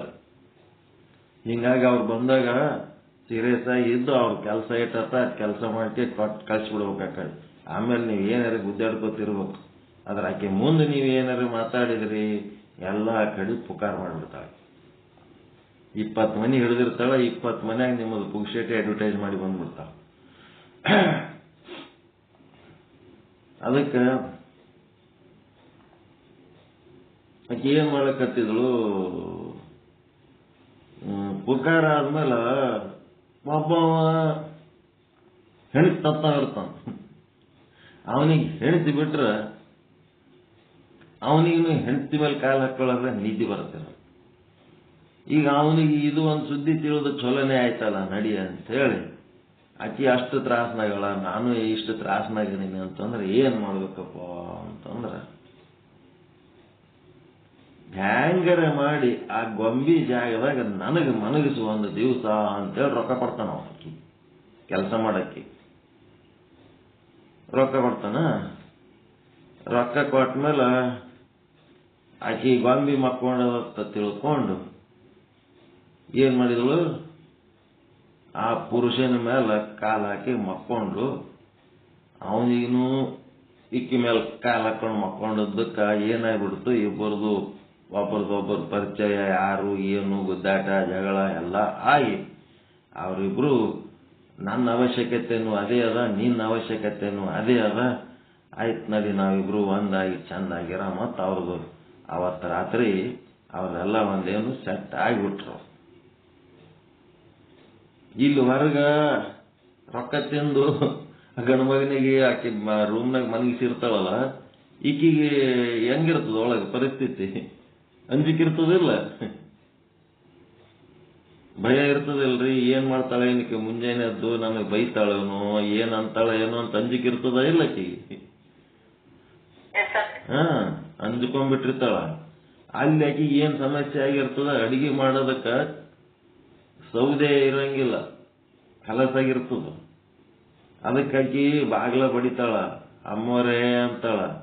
ಏನು ಅಂತ ಕೇಳಿದ್ರ ಏನಿಲ್ಲ, ಅಡಿಗೆ ಒಲಿ ಹಚ್ಚಲಕ್ಕ ಸೌದೆ ಖಾಲಿ ಆಗ್ಯಾವ, ಕಟ್ಟಿಗೆ ಇಲ್ಲ, ಕಟ್ಟಿಗೆ ಖಾಲಿ ಆಗ್ಯಾವ ಅಂದಾಗ ಆಕಿ ಏನ್ ಹೇಳ್ತಾಳ, ಅದು ಕಟ್ಟಿಗೆ ಗೊಂಬಿ ಮಾಡಿಸಿದಲ್ಲ ಗಂಡಂದು, ಆ ಗೊಂಬಿ ಒಯ್ದು ಒಲಿಗೆ ಹಚ್ಚಂತಾವ. ಆ ಗೊಂಬಿ, ಗಂಡನ ಗೊಂಬಿ ಒಲಿಗೆ ಹಾಕಂತಾಳಕಿ.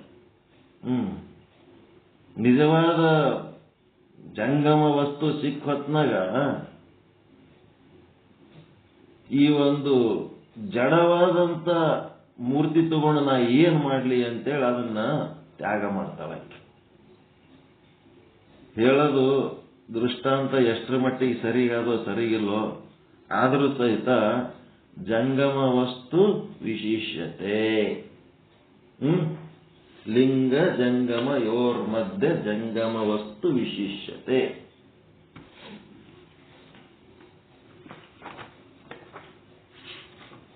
ಹೆಂಗ ಜಂಗಮ ವಸ್ತು ಅಂದ್ರೆ ಏನು? ಜೀವಂತ, ಜೀವಂತ ಇರೋದೇ ಜಂಗಮ ವಸ್ತು.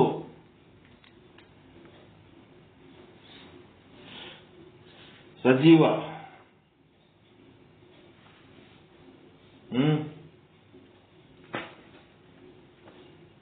ಇವರು ವಚನ ಸಂಪುಟ ನಾನೇನ್ ಖರೀದಿ ಮಾಡೀನಿ, ನಾ ಖರೀದಿ ಮಾಡೋದ್ರಕ್ಕಿಂತ ಮೊದಲಿನ ವಚನ ಸಂಪುಟದೊಳಗೆ ಈ ವಚನ ಇತ್ತು, ಅದೆಲ್ಲ ನೋಡಿ ಕೈಲೇ ಬರ್ಕೊಂಡಿನಿ ಬುಕ್ನಾಗ. ಇವೆಲ್ಲ ತೆಗೆದೋಗದಾರ. ಯಾರು? ಕಲಬುರ್ಗಿ ಅವರ ಸಂಪುಟ, ಎಂ ಕಲಬುರ್ಗಿ ಅತ್ತೇನ್ ಮಾಡ್ಯಾರ, ಆ ಸಂಪುಟದೊಳಗ ಇಂತಿಂತ ವಚನಗಳೆಲ್ಲ ತೆಗೆದೋಗದಾರ. ಮುಂದೆ ಬರ್ತಾ ಬರ್ತಾ ಹೊಸ ಹೊಸ ಆವೃತ್ತಿ ಮಾಡಿದಂಗೆಲ್ಲ ಎಂತ ವಚನಗಳು ನೋಡ್ರಿ. ಲಿಂಗಾರ್ಚನೆ ಮಾಡುವೆನಯ್ಯ ಜಂಗಮವೆನ್ನ ಮಠಕ್ಕೆ ಬರಬೇಕೆಂದು. ಮಠ ಅಂದ್ರೆ ಮನಿ. ನಮ್ಮ ಮನೆಗೆ ಜಂಗಮರು ಬರಬೇಕು ಅಂತಂತ ನಾನು ಲಿಂಗ ಪೂಜೆ ಮಾಡ್ತೀನಿ. ಎಲ್ಲಿ? ಇದು ಬ್ರಹ್ಮಾಂಡದೊಳಗಿನ ವ್ಯವಹಾರ. ಪಿಂಡಾಂಡದೊಳಗ ನಿಮ್ಮೊಳಗಿರುವಂತ ಅರಿವೇ ಜಂಗಮ. ಕೊಳ್ಳೊಂದು ಇಷ್ಟಲಿಂಗನೇ ಲಿಂಗ, ಆತ್ಮನೇ ಜಂಗಮ. ಅರಿವು, ನನಗ ಅರಿವು ಉಂಟಾಗ್ಲಿ ಅಂತೇಳಿ ಇಷ್ಟಲಿಂಗ ಪೂಜೆ ಮಾಡ್ಲಕತ್ತೀನಿ ನಾನು. ಅಥವಾ ಇದು ಪಿಂಡಾಂಡದ ಒಳಗೆ ನಡೆಯೋದು. ಬ್ರಹ್ಮಾಂಡದೊಳಗೆ ಏನದ? ಜಂಗಮರು ನಮ್ಮನ್ನ ತಿದ್ದಿ ಬುದ್ಧಿ ಹೇಳಂತವ್ರು, ನಮಗ ನೀತಿ ರೀತಿ ಆಧ್ಯಾತ್ಮಿಕತೆ ಧಾರ್ಮಿಕತೆಗಳು ಎಲ್ಲ ನೈತಿಕತೆಗಳನ್ನ ಹೇಳಂತವ್ರು ನಮ್ಮ ಮನೆಗೆ ಬರಲಿ ಅಂತೇಳಿ ಲಿಂಗಾರ್ಚನೆ ಮಾಡುವೆನಯ್ಯ ಜಂಗಮವೆನ್ನ ಮಠಕ್ಕೆ ಬರಬೇಕೆಂದು. ಅದಕ್ಕೆ ಎರಡು ಮಠ. ಒಂದು ಕಲ್ಲು ಮಣ್ಣಿನಿಂದ ಕಟ್ಟಿದ ಮಠ, ಇನ್ನ ಒಂದೇನದು ಸಪ್ತ ಧಾತುಗಳಿಂದ ಕಟ್ಟಿದ ಮಠ. ಒಂದು ಪಿಂಡಾಂಡ ಅಂತರ್ಗತ ಮಠ, ಒಂದು ಬ್ರಹ್ಮಾಂಡ ಅಂತರ್ಗತ ಮಠ. ಏನಾಯ್ತು? ಆ ಜಂಗಮವೆನ್ನ ಮಠಕ್ಕೆ ಬಂದಡೆ. ಅವನು ಬಂದಾಗ ಲಿಂಗಾರ್ಚನೆ ಮಾಡು, ಜಂಗಮಾರ್ಚನೆಯನ್ನೇ ಮಾಡುವೆನಯ್ಯ. ಯಾವಾಗ ಜಂಗಮರು ಬಂದಾರ ಅಂದಾಗ ಅಲ್ಲಿ ಲಿಂಗ ಬಂದ್. ಯಾಕಂತಂದ್ರೆ ಜೀವಂತ ಲಿಂಗ ಏನೇ ಬಂದ ಹೊತ್ನಾಗ ಈ ಲಿಂಗ ಪೂಜೆ ಮಾಡೋದ್ರಾಗ ಅರ್ಥ ಇಲ್ಲ. ಅದಕ್ಕೆ ಪ್ರಭುದೇವರು, ಸಿದ್ದರಾಮೇಶ್ವರರು ಬಸವಣ್ಣನವರ ಮನೆಗೆ ಬಂದು ಬಾಗಲ್ದಾಗ ನಿಂತಾಗ ಆ ಹಡಪದ ಅಪ್ಪಣ್ಣನವರು ಹೋಗಿ ಹೇಳ್ತಾರ, ಪ್ರಭುದೇವರು ಸಿದ್ದರಾಮೇಶ್ವರರು ಬಂದಾರ್ರಿ ಅಂತ. ಅದಕ್ಕೆ ಪ್ರಭುದೇವರು ಬಂದಾರ ಅಂತಂದ್ರೆ ಬಸವಣ್ಣವರು ಒಳಗೆ ಲಿಂಗ ಪೂಜೆ ಮಾಡ್ಕೊತ ಕೂತಿರ್ತಾರ. ಅದಕ್ಕೆ ಲಿಂಗ ಪೂಜೆ ಮಾಡ್ಕೊಳಕತ್ತಾರ, ಪೂಜಾ ಮುಗಿನ ಬರ್ತಾರಂತ ಕೂಡು ಅಂತ ಹೇಳು ಅಂತ ಹೇಳಿದ್ರು. ಬೇರೆ ಯಾರು ಬಂದಿದ್ರು ಅಂತಂದ್ರೆ ಕೂಡಿಸ್ಬೇಕು. ಜಂಗಮರು ಬಂದಾರ ಅಂತಂದ್ರ ಜೀವಂತ ಲಿಂಗಯ್ಯನೇ ಬಂದಾಗ ಅವರಿಗೆ ಕುಂದಿರಿಸಿ ಲಿಂಗ ಪೂಜೆ ಮಾಡೋದ್ರಾಗ ಅರ್ಥ ಇಲ್ಲ. ಅದಕ್ಕೆ ಏನ್ ಹೇಳಿದ್ರು? ಆ ಜಂಗಮವೆನ್ನ ಮಠಕ್ಕೆ ಬಂದಡೆ ಲಿಂಗಾರ್ಚನೆಯ ಮಾದು, ಜಂಗಮಾರ್ಚನೆಯನ್ನೇ ಮಾಡುವೆನಯ್ಯ. ಅದೆಂತೆಂದೊಡೆ ಆ ಲಿಂಗದಲ್ಲಿ ಪದ ಉಂಟು, ಫಲ ಉಂಟು, ಭವ ಉಂಟು. ಅಲ್ಲೇನದ ಸಕಾಮ, ನಿಮ್ಗೆ ಏನ್ ಬೇಕಾದೆಲ್ಲ ಕೇಳಿದ್ದು ಕೊಡಂತ ಶಕ್ತಿ ಆ ಲಿಂಗಯ್ಯಗದ. ಅದು ಸಗುಣ. ಅದು ಈ ಒಂದು ಪ್ರಕೃತಿ ಒಳಗಿನ ವಸ್ತುವನ್ನು ತಗೊಂಡು ನೀವು ಪೂಜೆ ಮಾಡ್ಲಿಕ್ಕತ್ತೀರಿ. ಪ್ರಕೃತಿ ಒಳಗಿನ ವಸ್ತು ಹೌದಲ್ರಿ ನೀವು ಮಾಡೋ ಪೂಜೆ, ಸಗುಣ ಅದು. ಅದು ನೀವು ಪೂಜೆ ಲಿಂಗಯ್ಯತೆ ನೀವು ಮಾಡ್ತೀರಿ ಅಂದ್ರೂ ಸಹಿತ ಆ ಪ್ರಕೃತಿಗೆ ಅದು ಪೂಜೆ ಹೋಗಿ ಸಲ್ಲಲಕತ್ತದ. ಆ ಪ್ರಕೃತಿ ಏನ್ ಮಾಡ್ತದ, ನಿಮ್ಗೆ ಏನ್ ಬೇಕೆಲ್ಲ ಕೊಡ್ತದ. ನನ್ ಪೂಜೆ ಮಾಡ್ಲಕತ್ತಾನಂತ. ಪ್ರಕೃತಿ ಒಳಗಿನ ನಿಮ್ ಸಂಸಾರಕ್ಕೆ ಏನ್ ವಸ್ತುಗಳು ಬೇಕೋ ಅವೆಲ್ಲ ಸಿಗ್ತಾವ ಇಷ್ಟಲಿಂಗ ಪೂಜೆ ಮಾಡೋದ್ರಿಂದ. ಇಷ್ಟಲಿಂಗ ಪೂಜೆ ಒಂದೇ ಮಾಡಬೇಕು, ಮತ್ತೆ ಕೆಟ್ಟ ನಡೆ ನುಡಿಗಳನ್ನು ಬಿಟ್ಟು ಬಿಡಬೇಕು. ಕೆಡೆ ನಡೆಯದೆ ಕೆಡೆ ನುಡಿಯದೆ ಅನ್ಯವ ಪ್ರತಿಪಾದಿಸದಿದ್ದಡೆ. ಏನು ಮಾಡನಯ್ಯ ನಮ್ಮ ಲಿಂಗಯ್ಯ, ಏನು ಕೊಡನಯ್ಯ ಕೂಡಲ ಸಂಗಯ್ಯ. ಆ ಇಷ್ಟಲಿಂಗ ಏನಂದ್ರೆ ಪ್ರಕೃತಿಯ ಪೂಜೆ, ಸಗುಣ. ನೀವು ಪೂಜೆ ಲಿಂಗ ಅಂತೇಳಿ ಭಾವನೆಯಲ್ಲಿ ಲಿಂಗ ಇದ್ರೂ ಸಹಿತ ನೀವು ಮಾಡ್ತಾ ಇರೋ ಪೂಜೆ ಪ್ರಕೃತಿಯ ಪೂಜೆ.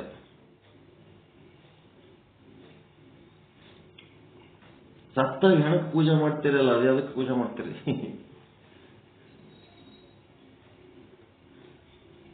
ಸತ್ತ ಹೆಣಕ್ ಪೂಜೆ ಮಾಡ್ತಿರಲ್ರಿ, ಕಾಯಿ ಕರ್ಪೂರ ಎಲ್ಲ ತಗೊಂಡು ಮಂಗಳಾರತಿ ಮಾಡ್ತಿರಲ್ಲ, ಎದಕ್ಕೆ ಪೂಜೆ ಮಾಡ್ತಿರೋದು? ಪ್ರಕೃತಿಯ ಪೂಜೆ. ಹೆಣ ಅದು ಪ್ರಕೃತಿ ಹೌದಾ? ಅಲ್ಲ. ಪಂಚಮಹಾಭೂತಗಳೇನು ಪೃಥ್ವಿ, ತೇಜ, ಅಪ್ಪು, ವಾಯು, ಆಕಾಶ ಆದ ಇಲ್ಲ, ಅದರೊಳಗೆ ಆತ್ಮ ಒಂದಿಲ್ಲ. ಪ್ರಕೃತಿಗೆ ಥ್ಯಾಂಕ್ಸ್, ಧನ್ಯವಾದ.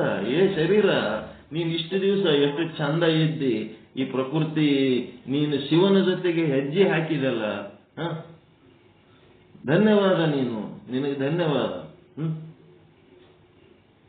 ಎಲ್ಲೋ ಮಣ್ಣು ಕಲ್ಲಿನ ರೂಪದಲ್ಲಿ, ನೀರು ಗಾಳಿ ರೂಪದಲ್ಲಿ ಇದ್ದದ್ದು ಒಂದು ಆಹಾರ ಧಾನ್ಯದ ರೂಪ ತಾಳಿ ಒಂದು ಶರೀರದೊಳಗೆ ಹೋಗಿ ಶುಕ್ರ ಶೋಕ ಅವೇನಂತಿರಲ್ಲ ವೀರ್ಯ ಅವೇನು ಆಗಿ ಒಂದು ಜೀವ ಒಂದು ಶರೀರ ಆಗಿ ಆ ಶಿವನ ಜೊತೆಗೆ ನೀ ಹೆಜ್ಜೆ ಹಾಕಿದಲ್ಲ, ಒಳಗೆ ಶಿವ ಅವನ, ಅವನ ಇಚ್ಛೆಗೆ ಅದು ಬಂದು ಅವನಿಗೆ ಮಾಡುವ ಲೀಲೆಗೆ ಇದು ಏನಾಯ್ತಪ್ಪ ಅಂತಂದ್ರೆ ಒಂದು ಇನ್ಸ್ಟ್ರೂಮೆಂಟ್ ಆಯ್ತಲ್ಲ.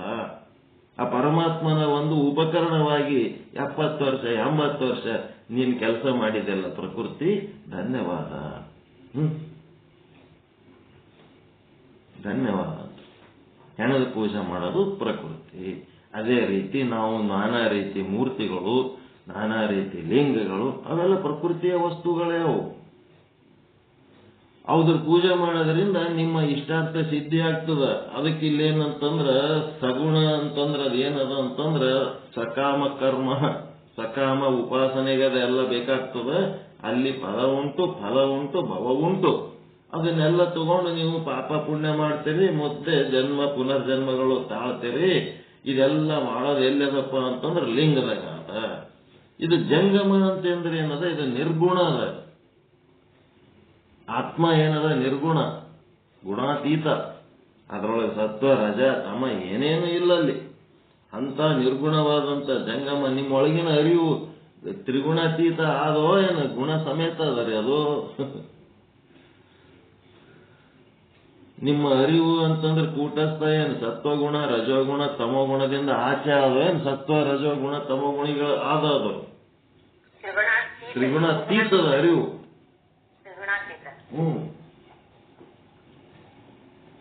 ಮತ್ತೆ ಇಲ್ಲಿ ನಾವು ಕುಂತು ನೀವು ಪಾಠ ಹೇಳಕತ್ತೀವಲ್ಲ, ನಾವೇನಾರೆ ಸತ್ವ ರಜೋ ತಮ ಗುಣಗಳು ಇಟ್ಕೊಂಡು ಹೇಳಕತ್ತೀವಿ ನಿಮಗೆ ನಮಗೆ ಏನಾರ ವ್ಯವಹಾರಗಳು ಇಟ್ಕೊಂಡಿವೆ ನಾವು? ಏನಿಲ್ಲ. ಉದ್ಧಾರ ಆಗ್ಬೇಕು, ಮುಂದೆ ಕೂತು ಕೇಳೋರು ಉದ್ಧಾರ ಆಗ್ಬೇಕು, ಚಂದ ಆಗ್ಬೇಕಂತ. ಅದು ಏನಂತಂದ್ರ ಈ ಜಂಗಮದಲ್ಲಿ ಏನದ, ಪದಂ ನಾಸ್ತಿ ಫಲಂ ನಾಸ್ತಿ ಭವಂ ನಾಸ್ತಿ. ಜಂಗಮಾರ್ಚನೆ ಅರಿವಿನ ಕೆಲಸ ನೀವು ಮಾಡಿದ್ರಿ ಅಂತಂದ್ರೆ ಏನಾಗ್ತದ ಅಂತಂದ್ರ ಈ ದೇಹ ನಾನಲ್ಲ, ಈ ದೇಹ ನನ್ನದಲ್ಲ, ಈ ಸಂಸಾರ ನನ್ನದಲ್ಲ, ಈ ಬ್ರಹ್ಮಾಂಡ ನನ್ನದಲ್ಲ, ನಾನು ಆತ್ಮ ಅದೀನಿ ಅಂತ ಹೇಳಿ ತಿಳ್ಕೊಂಡ್ಮೇಲೆ ಆತ್ಮಕ್ಕೆ ಜನ್ಮನೂ ಇಲ್ಲ, ಪುನರ್ಜನ್ಮನೂ ಇಲ್ಲ. ದೇಹನೇ ನಾನು ಅಂತ ತಿಳ್ಕೊಂಡಂಗೆ ಹಿಂಗೆಲ್ಲ ಬರ್ತಾವ. ಅದಕ್ಕೆ ಇಲ್ಲೇನು ಹೇಳಿದ್ರು, ಲಿಂಗಾರ್ಚನಂ ನ ಕರ್ತವ್ಯಂ, ಲಿಂಗ ಪೂಜೆ ಮಾಡೋದು ಕರ್ತವ್ಯ ಅಲ್ಲವೇ ಅಲ್ಲ. ಕರ್ತವ್ಯಂ ಜಂಗಮಾರ್ಚನಂ, ಜಂಗಮಾರ್ಚನೆಯೇ ಕರ್ತವ್ಯ. ಅರಿವಿನ ಪೂಜನೆ ಕರ್ತವ್ಯ, ಗುರುವಿನ ಪೂಜನೆ ಕರ್ತವ್ಯ, ಗುರುವಿನ ಪೂಜೆ ಕರ್ತವ್ಯ ಅಲ್ಲ. ಅಂಥದ್ದು ಲಿಂಗ ಜಂಗಮ ಯೋರ್ ಮಧ್ಯೆ ಜಂಗಮ ವಸ್ತು ವಿಶಿಷ್ಯತೆ. ಲಿಂಗ ಜಂಗಮ ಯೋರ್ ಮಧ್ಯೆ ಜಂಗಮ ವಸ್ತು ವಿಶಿಷ್ಯತೆ ಅಂತಂದ್ರೇನು? ಲಿಂಗ ಜಂಗಮ, ನಿಮ್ಮದು ಇಷ್ಟಲಿಂಗ ಇದ್ದು ನಿಮ್ಮೊಳಗಿನ ಅರಿವು ಎಂಬ ಲಿಂಗ ಎರಡದವಲ್ಲ, ಈ ಇಷ್ಟಲಿಂಗ ಮತ್ತು ಅರಿವು ಎಂಬ ಲಿಂಗ, ಈ ಅರಿವು ಎಂಬ ಲಿಂಗಕ್ಕೆ ಜಂಗಮ ಅಂತಾರ. ಅವೆರಡರ ಮಧ್ಯೆ ಇಷ್ಟಲಿಂಗ ವಿಶೇಷನೋ ಏನು ಅರಿವೆಂಬ ಜಂಗಮ ಲಿಂಗ ವಿಶೇಷನೋ? ಅದಕ್ಕೆ ಲಿಂಗ ಜಂಗಮ ಯೋರ್ ಮಧ್ಯೆ ಜಂಗಮ ವಸ್ತು ವಿಶಿಷ್ಯತೆ ಎಂದುದಾಗಿ ಕೂಡಲ ಸಂಗಮ ದೇವಯ್ಯ, ನಾನಿನ್ನು ಭವಾಂತರದಲ್ಲಿ ನಿಮ್ಮ ಜಂಗಮಾರ್ಚನೆಯನ್ನೇ ಮಾಡುವೆನಯ್ಯ. ನೋಡ್ರಿ, ನಾನು ಜಂಗಮಾರ್ಚನೆನೇ ಮಾಡ್ತೀನಿ. ಲಿಂಗ ಪೂಜೆಕ್ಕಿಂತ ನನಗೆ ಮಹತ್ವ ಜಂಗಮಾರ್ಚನೆನೇ ಮಾಡ್ತೀನಿ. ಪ್ರಭುದೇವರು ಸಿದ್ದರಾಮೇಶ್ವರರು ಬಂದಾಗ ಪೂಜೆ ಮಾಡ್ಕೊಳಕತ್ತಾರ, ಕೂಡು ಅಂತ ಹೇಳಿದ ಕೂಡ್ಲೇನೆ ಏನಾಯ್ತು? ಸಿದ್ದರಾಮೇಶ್ವರಗೆ ಪಾಪ ಏನು ಗೊತ್ತಿಲ್ಲ, ಹೊಸ ಹುಡುಗ ಪ್ರಭುದೇವರ ಸಂಗಟ ಬಂದನ. ಪ್ರಭುದೇವರು ಬಸವಣ್ಣ ಇಷ್ಟು ದೊಡ್ಡ ವ್ಯಕ್ತಿಯಾಗಿ ಇಷ್ಟು ಕಾಮನ್ ಸೆನ್ಸ್ ಇಲ್ಲ, ನಿಜವಾದ ಲಿಂಗಯ್ಯ ಬಂದಾಗ ಅಲ್ಲಿ ಇಷ್ಟು ಲಿಂಗ ಪೂಜೆ ಮಾಡ್ಕೋತ ನಮಗ ಕುಂದ್ರು ಅಂತ ಹೇಳ್ತಾನಲ್ಲ, ಏನಿದು ಅಂತ ಹೇಳಿ ಸಿಟ್ಟಿಗೇರಿ ಬಸವಣ್ಣ ಪ್ರಭುದೇವರು ಅಲ್ಲಿ ಕೂಡೋದು ಬಿಟ್ಟು ಹೊರಗೆ ನಡೆದು ಬಿಟ್ರು. ನಡೆದು ಕೂಡ್ಲೇನೆ ಹಡಪದ ಅಪ್ಪಣ್ಣವರು ಅಯ್ಯ ಅವರು ಕೂಡಂತಂದ್ರೆ ಕೂಡೋದು ಬಿಟ್ಟಿಗೆ ಸಿಟ್ಟಿಗೇರಿ ವಾಪಸ್ ಹೋಲಕತ್ತಾರ್ರಿ ಅಂತ ಅಂದ್ರು. ಅವಾಗ ಇಷ್ಟಲಿಂಗ ಬಿಟ್ಟ ಬಸವಣ್ಣ ಬಿಟ್ಟು ಲಿಂಗ ಪೂಜೆ ಬಿಟ್ಟು ಪ್ರಭುದೇವರು ಸಿಟ್ಟಿಗೇರಿ ಹೋಲಕತ್ತಾರ ಅಂದ್ರೆ ನಡಿ ಹೋಗಮ್ಮ ಅಂತೇಳಿ ಬೆನ್ನತ್ತಿ ಹೋಗಿ ತಪ್ಪಾಯ್ತು ಅಂತ ಏನ್ ಹೇಳಿದ್ರು ಕೇಳಕ್ ತಯಾರಿಲ್ಲ. ಬಸವಣ್ಣವ್ರು ಏನ್ ಮಾಡಿದ್ರು, ಕಾಲು ಹಿಡ್ಕೊಳಕ್ ಹೋದ್ರು. ನಡ್ಕೋತ ಹೋಗೋರಿಗೆ ಕಾಲು ಹೆಂಗ್ ಹಿಡಿತೀರಿ? ಎರಡು ಕಾಲು ಹೆಂಗ್ ಹಿಡಿತೀರಿ? ಒಂದು ಕಾಲು ಹಿಡಿದ್ರೆ ಇನ್ನೊಂದು ಕಾಲು ಮುಂದೆ ಹೋಲಕತ್ತು, ಈ ಕಾಲು ಹಿಡಿದ್ರೆ ಆ ಕಾಲು ಮುಂದೆ ಹೋಲಕತ್ತು. ಅದಕ್ಕ ಯಾವ ಕಾಲು ಹಿಡಿತಾನೋ ಆ ಕಾಲ ಒದ್ಲಕತ್ತಾನ ಬಸವಣ್ಣಗೆ ಪ್ರಭುದೇವರು. ಅದಕ್ಕ ಎಡದ ಕಾಲ ಹಿಡಿದೊಡೆ ಬಲದ ಕಾಲ ಅಲ್ಲ, ಅದು ವಚನ ಹೆಂಗದ? ವಚನ ಅದ, ಬಸವಣ್ಣವ್ರ ವಚನ ಅದು. ಎಡದ ಕಾಲಲ್ಲಿ ಒದ್ದಡೆ ಬಲದ ಕಾಲ ಹಿಡಿವೆ, ಬಲದ ಕಾಲಲ್ಲಿ ಒದ್ದಡೆ ಎಡದ ಕಾಲ ಹಿಡಿವೆ. ವಚನ ಬಸವಣ್ಣವ್ರು. ನಾನೇ ನನ್ನ ಕೈಲಿ ಹಾಕ್ಲಾಗ ಹೇಳಕತ್ತಿಲ್ಲ. ಇಲ್ಲಿ ಲಿಂಗ ಪೂಜೆ ಮಾಡ್ಕೋತ ಕೂತಿದ್ದರು ತಪ್ಪಿಗೆ ಏನಾಗ್ಬಿಡ್ತು? ತ್ರಾಯಿ ತಪ್ಪೆನ್ನದು ಕ್ಷಮೆ ನಿಮ್ಮದು ಕೂಡಲ ಸಂಗಮ ದೇವ. ಎಡದ ಕಾಲಲ್ಲಿ ಒದ್ದಡೆ ಬಲದ ಕಾಲ ಹಿಡಿವೆ, ಬಲದ ಕಾಲಲ್ಲಿ ಒದ್ದಡೆ ಎಡದ ಕಾಲ ಹಿಡಿವೆ. ತ್ರಾಯಿ ತಪ್ಪೆನ್ನದು ಕ್ಷಮೆ ನಿಮ್ಮದು ಕೂಡಲ ಸಂಗಮ ದೇವ ಅಂತ ನಿಮ್ಮ ವಚನ ಸಂಪುಟದಲ್ಲಿ ಬರ್ತದೆ ಇದು ವಚನ. ಮುಂದ ಪ್ರಭುದೇವರು ಮತ್ತು ಬಸವಣ್ಣವರ ಸಂವಾದ ಎಲ್ಲಪ್ಪ ಅಂತಂದ್ರೆ ಶೂನ್ಯ ಸಂಪಾದನೆ ಅದಲ್ಲ, ಅದರಾಗೂ ಈ ಎಲ್ಲ ವಚನಗಳು ಬರ್ತಾವ. ಹೆಂಗದ ನೋಡ್ರಿ. ಇಂಥದು ಬಸವಣ್ಣವರು ಜಂಗಮಾರ್ಚನೆಯನ್ನೇ ಮಾಡುವೆ ಅಂತೇಳಿ ವಚನ ಬರ್ದಾರಲ್ಲ, ಈ ಒಂದು ಕುತಂತ್ರ ಸಾಹಿತಿಗಳು ಈ ಜಂಗಮಾರ್ಚನೆಯನ್ನು ಸಂಬಂಧಪಟ್ಟಂತ ವಚನಗಳು ತೆಗೆದು ಹೋಗದ್ ಬಿಡಮು ಅಂತೇಳಿ ಅವರೇ ಕನ್ನಡ ಸಾಹಿತ್ಯ ಪರಿಷತ್ಲಿಂತ ಸಂಪಾದನೆ ಮಾಡಿ ಅವ್ರದೇ ಒಂದು ಸಂಪುಟ ಒಂದು ವರ್ಷದಲ್ಲಿ ಮಾಡ್ಯಾರ. ಆ ವರ್ಷ ಬಿಟ್ಟು ಮುಂದಿನ ವರ್ಷ ಮತ್ತೊಂದು ಸಂಪುಟ ಏನ್ ಮಾಡ್ಯಾರಲ್ಲ, ಆ ಸಂಪುಟದೊಳಗ 1993ನೇ ಸಂಪುಟದಾಗಿ ಒದವ 2001ನೇ ಸಂಪುಟದೊಳಗೆ ಈ ವಚನವನ್ನು ತೆಗೆದು ಹಾಕ್ಯಾರ. ಇವ್ರು ಮಾಡ್ತಾ ಇರೋ ಕುತಂತ್ರ ಕೆಲಸದಿಂದ ಇವ್ರಿಗೆ ಸದ್ಗತಿ ಸಿಗು ಅಂದ್ರೆ ಹೆಂಗ್ ಸಿಗ್ತದ್ರಿ? ಅಲ್ಲಿ ಏನದ ಅದನ್ನ ಕೊಡ್ಬೇಕಾ, ತಮ್ಮ ಮನಸ್ಸಿಗೆ ಬಂದದ್ದು ಅದಕ್ಕೆ ತಿರುಚಿ ಕೊಡ್ಬೇಕಾ? ಈ ವಚನ ಇಲ್ಲ. 2001ನೇ ಇಸ್ವಿಯಾಗ ನಾನು ಸಂಪುಟ ತಗೊಂಡಿನಿ. 1993ನೇ ಇಸ್ವಿ ಸಂಪುಟಗಳು ಇಲ್ಲಿ ನಮ್ಮ ಅಕ್ಕಪಕ್ಕದ ಮನೆಗಳಲ್ಲಿ ಅದಾವ. ಅವ್ರ ಬಲ್ಲಿ ನೋಡಿದ್ರೆ ಅದಕ್ಕ ಇದಕ್ಕ ಅಜಗಜಾಂತರ ವ್ಯತ್ಯಾಸ. ಏನಂದ್ರೆ ಜಂಗಮ ಅರ್ಚನೆ ಮತ್ತು ಜಂಗಮಕ್ಕೆ ಸಂಬಂಧಪಟ್ಟ ವಚನಗಳ ಕಿತ್ತೊಗೆದ್ಬಿಟ್ರು. ಈಗ ಇದು ಹೇಳಿದ ವಚನ ಇದು ಅತ್ಯಂತ ಮಹತ್ವದ ವಚನ ಸಾಧಕರಿಗೆ. ಸಾಧನಾ ವಿಧಾನಕ್ಕೆ ಇದು ಮುಖ್ಯ ಅದಲ್ರಿ. ವೀರಶೈವರ ಸಾಧನೆ ಹೆಂಗಿರ್ಬೇಕು, ಲಿಂಗವಂತರ ಸಾಧನೆ ಹೆಂಗಿರ್ಬೇಕು ಅನ್ನೋದಕ್ಕೆ ಅದು ಮಾರ್ಗದರ್ಶನ ಆದ ಇಲ್ಲ ಇದ್ರಾಗ. ಈ ಮಾರ್ಗದರ್ಶನ ಏನ್ ಮಾಡ್ಯಾರ? ವಂಚಿತ ಮಾಡ್ಯಾರ ಈ ಸಾಹಿತಿಗಳು. ಬಹಳಷ್ಟು ವಚನಗಳು ತೆಗೆದು ಹೋಗಿದಾರ, ಏನೇನೋ ಮಾಡಿರ್ತಾರ.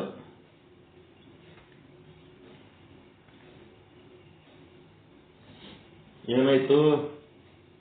ವಚನದ ಅರ್ಥ ಪೂರ್ತಿ ಆಗಿರ್ಬೇಕು. ಈಗ ನಿಮಗೆ ಅರಿವೇ ಲಿಂಗ ಅಂತೇಳಿ, ಪರುಷದ ಲಿಂಗವಿದ್ದು ಕಾಣಲರಿಯದೆ ಇಷ್ಟಲಿಂಗವಿದ್ದೀತೆಂದು ಅಂಗಕ್ಕೆ ಶಸ್ತ್ರವನಿಕ್ಕಿ ಸಾವರು.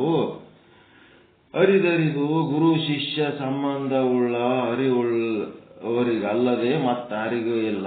ಅಂಗಕ್ಕೆ ಶಸ್ತ್ರವನಿಕ್ಕಿ ಸಾವರು. ಎಲ್ಲಿ ನೀವು ಶಸ್ತ್ರ ಇಟ್ಕೋಬೇಕೀಗ? ಮನಸ್ಸಿಗೆ ಇಡ್ಬೇಕು, ಅದಕ್ಕೆ ಅಜ್ಞಾನಕ್ಕೆ ಇಡ್ಬೇಕು. ಇಟ್ಟು ಮರಿವಿಗೆ ನೀವು ಶಸ್ತ್ರ ಇಟ್ಟು ಕೊಲ್ಲಿ ಏನ್ ಮಾಡ್ಬೇಕು? ಅರಿವನ್ನ ಮ್ಯಾಲ ತರಬೇಕು, ಮರಿವನ್ನ ಕೊಲ್ಲಬೇಕು, ಮರಿವನ್ನ ನಷ್ಟ ಮಾಡ್ಕೋಬೇಕು. ಈ ರೀತಿ ಈ ಒಂದು ವಚನದ ಅರ್ಥ ಏನಂತ. ಇನ್ನ ಒಂದು ವಚನ ಬರ್ತದ, ಬಸವಣ್ಣವ್ರ ವಚನ. ಏನಂತಂದ್ರ ಅರಿವನ್ನ ಮರೆತವರೆಲ್ಲ ಕೂಡಲ ಚನ್ನ ಸಂಗಮ ದೇವನಿಗೆ ದೂರ. ಅವ್ರೇನ ಅದಕ್ಕೆ ಸಂಬಂಧ ಇಲ್ಲ. ಅವ್ರ ಅರಿವಿನವ್ರು ಅಲ್ಲವೇ ಅಲ್ಲ. ಬರೇ ಇಷ್ಟಲಿಂಗ ಪೂಜೆ ಮಾಡ್ಕೊಳ್ಳೋರು ಅವ್ರ ಅರಿವಿನವ್ರು ಅಲ್ಲವೇ ಅಲ್ಲ. ಅವರೆಲ್ಲ ಇಷ್ಟಲಿಂಗ ಪೂಜೆ ಮಾಡ್ಕೊಳ್ಳೋದು ಬಿಡ್ರಿ, ಅದ ಲಿಂಗದ ಸಲುವಾಗಿ ಗುದ್ದಾಡ್ಲಕತ್ತಾರಲ್ಲ, ಅದು ಏನಂತ ದೊಡ್ಡ ಮಹತ್ವದ ವಿಷಯ ಅದಕ್ಕೆ ಗುದ್ದಾಡ್ಲಕತ್ತಾರ. ಅರಿವಿಗೆ ಸಂಬಂಧಪಟ್ಟಂತೆ ಗುದ್ದಾಡ್ಬೇಕು. ಇಷ್ಟಲಿಂಗ ಸಲುವಾಗಿ ಗುದ್ದಾಡೋದು ಏನಿರ್ತದ? ಅದು ಎಲ್ಲ ಇಂಥವೇ.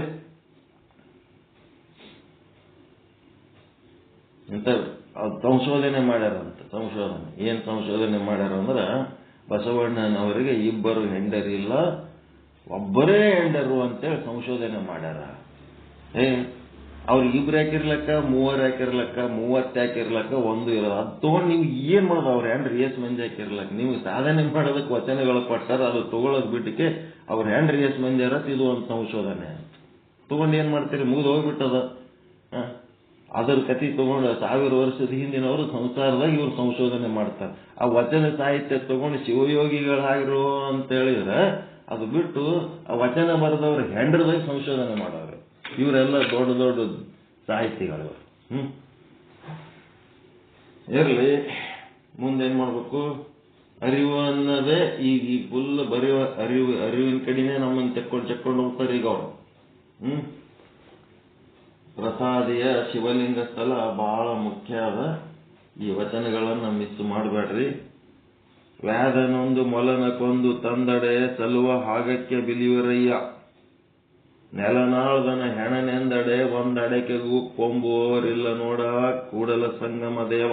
ಬಸವಣ್ಣವ್ರ ವಚನ. ವ್ಯಾಧ ಅಂದ್ರೆ ಬೇಟೆಗಾರ. ವ್ಯಾಧನೊಂದು ಮೊಲವ ಕೊಂದು ತಂದಡೆ. ಈಗ ಒಬ್ಬನಿಗೆ ಮೊಲದ ಮಾಂಸ ತಿನ್ಬೇಕಂತ ಆಸೆ ಆಗ್ಯದ. ಮೊಲದ ಮಾಂಸ ತಿನ್ಬೇಕಂತ ಆಸೆ ಆದವನಿಗೆ ಒಂದೇ ಸಲ ಕುರಿ ಕೋಳಿ ಗಟ್ಲೆ ಸಿಗ್ತಾವೇನೋ ಬಜಾರ್ದಾಗ, ಮೊಲದ ಮಾಂಸ ಸಿಗಲ್ಲ. ಅದಕ್ಕ ಬೇಟೆಗಾರನೇ ಬೇಟೆ ಹೊಡ್ಕೊಂಡು ಬರ್ಬೇಕಾಗ್ತದ. ಇವ ತಿನ್ಬೇಕಂತ ಆಸೆ ಆದ, ಅವ ಬೇಟೆಗಾರ ಮೊಲ ಹೊಡ್ಕೊಂಡು ಬರ್ಲಕತ್ತಾನ. ಅದನ್ನ ನೋಡಿ ಇವನಿಗೆ ಖುಷಿ ಆಗ್ಬಿಡ್ತು. ವ್ಯಾಧನೊಂದು ಮೊಲನ ಕೊಂದು ತಂದಡೆ ಸಲುವ ಹಾಗಕ್ಕೆ ಬಿಲಿವರೇ. ಹಾಗ ಅಂದ್ರೆ ರೊಕ್ಕ. ಅವ ಹೇಳ್ತಾನ, ಆಟ ಕೊಟ್ಟ ತಗೋತಾನ. ಯಾಕಂದ್ರೆ ತಿನ್ಬೇಕನ್ನ ಕಾಯಸ್ಸಾಗ್ಯದ. ಸಲುವ ಹಾಗಕ್ಕೆ ಬಿಲಿವರಯ್ಯ. ಅವನ ಮನಿ ಎದರ ಒಬ್ಬ ನಮ್ಮಂತ 500 ಮನಿ ಇತ್ತು ಅಂತ. ಇವ ಹೊಲ ಖರೀದಿ ಮಾಡೋದು ನೋಡಿದ ಮೇಲೆ ಏನ್ ಮಾಡದ, ಮುಂದೆ ಸ್ವಲ್ಪ ಹೊತ್ತಾಗೋನ ಮಧ್ಯಾಹ್ನ ಮೇಲೆ ಅದೇ ರೋಡ್ ಹಿಡ್ಕೊಂಡು ಒಂದು ಹೆಣ ಬರ್ಲಕತ್ತಿತ್ತು. ಯಾರ ಹೆಣ? ರಾಜನ ಹೆಣ, ಮಿನಿಸ್ಟರ್ ಹೆಣ ಬರ್ಲಕತ್ತಿತ್ತು. ರಾಜನ ಹೆಣ ಬರೋ ಟೈಮ್ನೊಳಗೆ ಏನಾಯ್ತು, ಮಂತ್ರಿ ಹೆಣ ಬರ್ಲಕತ್ತದ. ಅವ ಇವನಿಗೆ ಕರೆದು, ನೋಡಪ್ಪ ಮುಂಜಾನೆ ಒಂದು ಮೊಲದ ಹೆಣ ಖರೀದಿ ಮಾಡಿದಿ, ಮತ್ತೀಗ ರಾಜನ ಹೆಣ ಬರ್ಲಕತ್ತದ, ಮತ್ತೆ ಇದು ಏಟ್ ಕೊಟ್ಟು ಖರೀದಿ ಮಾಡ್ತಿ ಅಂತ ಕೇಳ್ದ.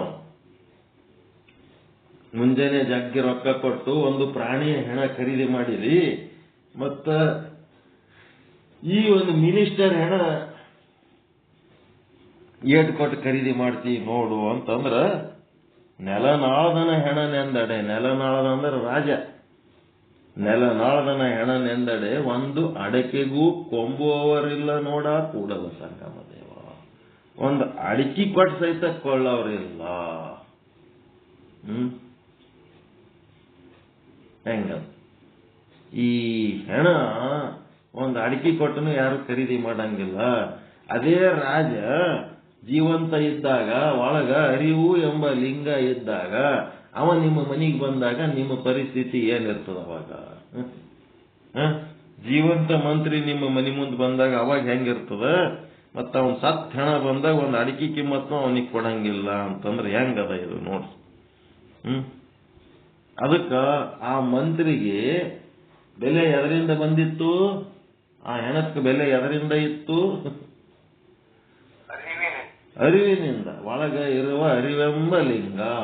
ಆ ಲಿಂಗಕ್ಕೆ ಇವ್ರು ಏನ್ ಶಬ್ದ ಬಳಸ್ತಾರೆ? ಪರುಷದ ಲಿಂಗ ಅಂತಂದ. ಪರುಷದ ಲಿಂಗ. ಆ ಪರುಷ ಎಂಬ ಲಿಂಗ ಇರೋದ್ರಿಂದ ಆ ಒಂದು ಮಂತ್ರಿಗೆ ಅಷ್ಟೊಂದು ಬೆಲೆ ಬಂದಿತ್ತು. ಯಾವಾಗ ಆ ಪರುಷ ಎಂಬ ಲಿಂಗ ಇಲ್ಲ, ಅದು ಅಮಂಗಲ ಆಯ್ತು. ಆ ಪರುಷ ಎಂಬ ಲಿಂಗ ಒಳಗಿದ್ದಾಗ ಸದಾ ನಿಮ್ ಜೊತೆಗೆ ಇರ್ತದದು. ಸದಾ ನಿಮ್ ಜೊತೆಗಿದ್ದು ನಿಮ್ಗೆ ಮಂಗಲಕರವಾದಂತ ಉಪದೇಶಗಳೇ ಮಾಡ್ತಿರ್ತದದು. ಗುರು, ನಿಜವಾದ ಗುರು ಅಂದ್ರೆ ಅದೇ ನಿಮ್ಮ ಗುರು. ಏನೆಲ್ಲ ಲಪಡ ಮಾಡಿ ಹೋಗಿ ಜೈಲ್ನಾಗ ಬಿದ್ದೇವಂತ ತಿಳ್ಕೊಳ್ರಿ. ಜೈಲ್ನಾಗ ಬಿದ್ದ ಹೊತ್ನಾಗ ಮಾಡಿದ್ದು ಮಾರಾಯ, ಅದು ಮಾಡಿದಿ ಇದು ಮಾಡಿದಿ ಅಂತೇಳಕ್ಕೆ ಮಂದಿ ಖುಷಿ ಪಡ್ತಿದ್ದಾಗ ಸಹಿತ ನಿಮ್ಮ ಅರಿವು ಏನ್ ಹೇಳ್ತಿರ್ತದ? ನಾನು ಅವಾಗ್ಲಿಂತ ಹೇಳ್ಕೊತೆ ಬಂದೆ, ನೀನು ಚಲೋ ಇರಬೇಕು, ಇಂಥವ್ ಮಾಡಬೇಡ ಅಂತೇಳಿ ನಿನಗೆ ಅಂಜಿಕೆ ತೋರಿಸಿದೆ, ಭಯ ಹುಟ್ಟಿಸಿದೆ, ತಿಳುವಳಿಕೆ ಹೇಳಿದೆ. ನಾ ಏನ್ ಹೇಳಿದ್ರು ನನ್ನ ಕಡೆ ಲಕ್ಷ್ಯ ಕೊಡ್ಲಿಲ್ಲ. ನನ್ನ ಕಡೆ ಲಕ್ಷ್ಯ ಕೊಡ್ಲಾರ್ದಕ್ಕೆ ನೀನ್ ನನೆ ಬರೀ ಹಿಂಗ್ ಮಾಡ್ಕೊಂಡು ಕೂತಿ ನೋಡಪ್ಪ, ಜೈಲ್ನಾಗ ಬಂದು ಕೂತಿ ಅಂತೇಳಿ ಜೈಲ್ನಾಗ ಸಹಿತ ನಿಮಗ ಒಳ್ಳೆಯದನ್ನೇ ಬಯಸುವಂಥದ್ದು ನಿಮ್ಮ ಅರಿವು ಎಂಬ ಗುರು. ಆ ಅರಿವೇ ನಿಮಗ ಹಿತ ಕೊಡ್ತು. ಹೊರಗಿನವ್ರೆಲ್ಲರೂ ಆಯ್ತು ಏನೋ ಮಾಡ್ಯಾನಾಗ ಅದ್ಲ ಒಳಗೆ ಹೋಗ್ಯಾನ ಹೋಲ್ ಬಿಡು ಅಂತಿರ್ತಾರ. ಅವ ಹಂಗ್ ಬಿಡಂಗಿಲ್ಲ. ಈಗಾದರೂ ನೀನು ಅರಿವಿನಿಂದ ನೋಡ್ಕೋ. ಜೈಲರ್ಗಳಿಗೆ ಒಬ್ಬ ಒಳ್ಳೆ ಮನುಷ್ಯ ಅಂತೇಳಿ ಸಾಬೀತು ಮಾಡು. ನಿನ್ನ ಶಿಕ್ಷೆ ಕಡಿಮೆ ಮಾಡಿಸ್ತಾರ. ಸಾಧ್ಯ ಆದರೆ ಆದಷ್ಟು ಬೇಗ ಬಿಡುಗಡೆಗೊಳಿಸ್ತಾರ. ಇಲ್ಲಾದ್ರೂ ನಾ ಹೇಳಿದ್ದು ಕೇಳು ಅಂತಿರ್ತಾನೆ. ಒಳಗಿರೋ ಅರಿವು ಆ ರೀತಿ ನಮ್ಮ ಗುರುವಿನ ಸ್ವರೂಪದಲ್ಲಿ ನಮ್ಮ ಜೊತೆಗೇ ಇರುವುದರಿಂದ ಆ ಅರಿವಿನ ಕಡೆ ಲಕ್ಷ್ಯ ಕೊಡುವಂಥದ್ದು, ಅರಿವನ್ನ ಗುರುತಿಸುವುದು, ಅರಿವನ್ನು ಅರಿಯುವುದು, ಅರಿವಿನತ್ತ ಹರಿಯುವುದು, ಅರಿವಿನಲ್ಲಿ ಬೆರೆಯುವುದು, ಅರಿವೇ ತಾನಾಗುವುದು. ಈ ರೀತಿ ಮಾಡೋದಕ್ಕೆ ಶಿವಯೋಗ ಸಾಧನ ಅಂತಾರೆ. ಇದನ್ನು ಮಾಡೋದು ಬಿಟ್ಟು ನಾವು ಸಾಯ ತನಕ ಇಷ್ಟಲಿಂಗ ಪೂಜಾ ಮಾಡಿದ್ರೆ ಅರಿವನ್ನರಿಯಲೆಂದು ಶ್ರೀ ಗುರುವು ಕುರುಹು ಕೊಟ್ಟಡೆ, ಅರಿವನ್ನೇ ಮರೆತು ಕುರುವನ್ನೇ ಪೂಜಿಸುವ ದಡ್ಡ ಕುರಿಗಳ ನೋಡ ಗುಹೇಶ್ವರ. ಈ ಅರಿವಿನ ವಿಷಯ ಬಂದ ಹೊತ್ನಾಗ ನಮ್ಗ ಎಲ್ಲ ಇವು ಕಳ್ಕೊಂಡ್ಬಿಡ್ತೀವ್ರಿ. ಬೇರೆ ಏನು ಹೇಳೋ ಅವಶ್ಯಕತೆನೇ ಇಲ್ಲ. ಇದೊಂದೇ ಹೇಳಿದ್ರೆ ಸಾಕು. ಅದು ಒಂದನ್ನೇ ತಿಳ್ಕೊಂಡ್ರೆ ಸಾಕು. ಅದು ಒಂದೇ ತಾನು ಅನ್ನೋದು ಅರಿವು ತಂದ್ಕೊಂಡ್ರೆ ಸಾಕು. ಅದೊಂದು ಅರಿತಾರೆ ಎಲ್ಲವೂ ಅರಿತಂತೆ. ನಾವೇನ್ ತಿಳ್ಕೊಂಡಿವಿ ಜ್ಞಾನ ಅಂತಂದ್ರ ಜಗತ್ತಿನ ಎಲ್ಲ ಕಲ್ಲು ಮಣ್ಣು ಕಟ್ಟಿಗೆ ವಸ್ತು ಎಲ್ಲಾ ಪದಾರ್ಥಗಳ ಬಗ್ಗೆ ತಿಳುವಳಿಕೆ ಇರೋದಕ್ಕೆ ಜ್ಞಾನ ಅಂತ ನಾವು ತಿಳ್ಕೊಂಡಿವಿ. ಆದರೆ ಒಂದನ್ನು ಅರಿತರೆ ಎಲ್ಲವನ್ನು ಅರಿತಂತೆ. ಆ ಅರಿವು ಎನ್ನುವ ಆತ್ಮವಸ್ತು ಪರಮಾತ್ಮ ವಸ್ತು ಏನದಲ್ಲ, ಅದೇ ವಸ್ತುನೇ ಪೃಥ್ವಿ ಆಗ್ಯದ, ಪಂಚಭೂತ ಆಗ್ಯದ, 84 ಲಕ್ಷ ಜೀವರಾಶಿ ಆಗ್ಯದ. ಆ ಅರಿವನ್ನು ಅರಿತಿರಿ ಅಂತಂದ್ರೆ ಎಲ್ಲವನ್ನು ಅರಿತಂತೆ. ಬಂಗಾರದ ಅಂಗಡಿ ಒಳಗೆ ಬಂಗಾರವನ್ನು ಅರಿತಿರಿ ಅಂತಂದ್ರೆ ಎಲ್ಲ ಆಭರಣಗಳು ಅದೇ ಬಂಗಾರಲಿಂತ ಆಗ್ಯಾವ. ಒಂದೊಂದು ಆಭರಣ ಬಿಡಿ ಬಿಡಿಯಾಗಿ ತಿಳ್ಕೊಳ್ಳೋದ್ರ ಬದಲಿ ಬಂಗಾರವನ್ನು ಅರಿತು ಬಿಟ್ರಿ ಅಂದ್ರೆ ಎಲ್ಲ ಆಭರಣಗಳು ಅರಿತಂತೆ. ಮತ್ತ ಆ ಒಂದನ್ನು ಅರಿತರು ಎಲ್ಲ ಅರಿತಿರಲ್ಲ, ಆ ಒಂದು ಬೇರೆ ಯಾರು ಅಲ್ಲ, ನೀವೇ ಆ ಒಂದು ಅದಿರಿ. ನೀವೇ ಎಲ್ಲ ಅದಿರಿ, ನಿಮ್ಮಿಂದಲೇ ಎಲ್ಲ, ನೀವೇ ಎಲ್ಲ. ಈ ರೀತಿ ಆತ್ಮ ಚೈತನ್ಯದ ಜ್ಞಾನ ತಗೊಂಡ್ರಿ ಅಂತಂದ್ರೆ ಅದು ಪರಮಾನಂದ ಪ್ರಾಪ್ತಿ ರೂಪ, ಸರ್ವ ದುಃಖ ನಿವೃತ್ತಿ ರೂಪ ಮೋಕ್ಷಕ್ಕೆ ಕಾರಣ ಆಗ್ತದೆ. ಇಂಥ ಒಂದು ಅರಿವಿನ ಒಂದು ಜ್ಞಾನ ಅಥವಾ ಭಾನ.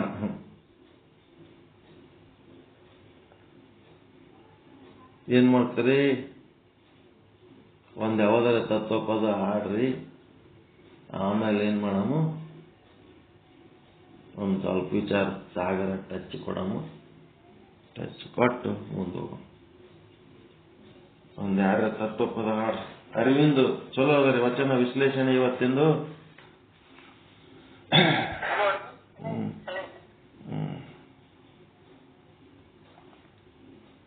ಒಂದ್ ಯಾರು ಒಂದು ತತ್ವಪದ ಹಾಡ್ರಿ, ಸ್ವಲ್ಪ ಬ್ರೇಕ್ ಬೇಕು, ಆಮೇಲೆ ಮತ್ತೆ ಬರ್ತೇನೆ.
ಓಂ ಸದ್ಗುರು ಶ್ರೀ ಶುದ್ಧ ಬ್ರಹ್ಮಣೇ ನಮಃ.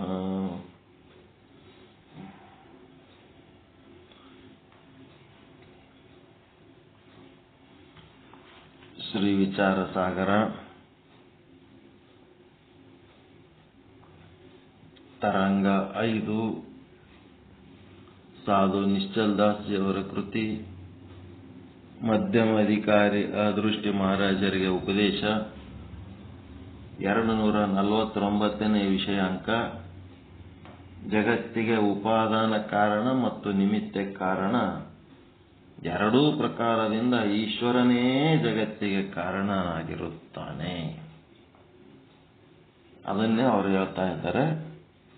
ಇದರ ಹಿಂದಿನ ವಿಷಯಾಂಕದೊಳಗ ಈಶ್ವರ ಹೆಂಗ ಆಗ್ತಾನ, ಈಶ್ವರ ತತ್ವ ಹೆಂಗಾಗ್ತದ, ಶುದ್ಧ ಬ್ರಹ್ಮ ಅಂತ ಒಂದು ಅಖಂಡ ಚೇತನ ಅದ.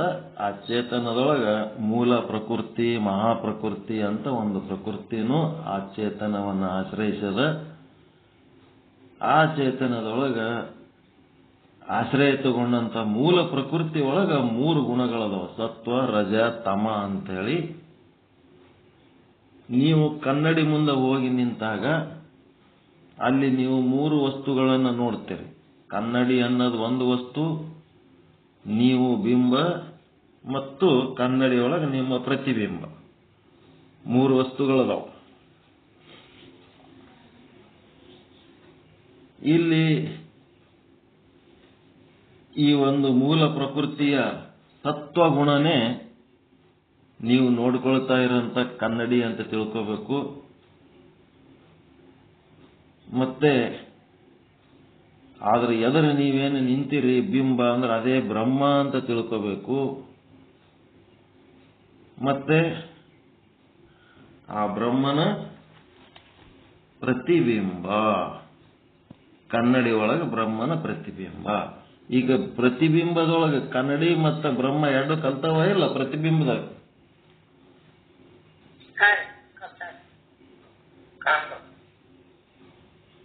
ಬಿಂಬಕ್ಕೆ ಬೇರೆ ಅದ, ಕನ್ನಡಿ ಬೇರೆ ಅದ.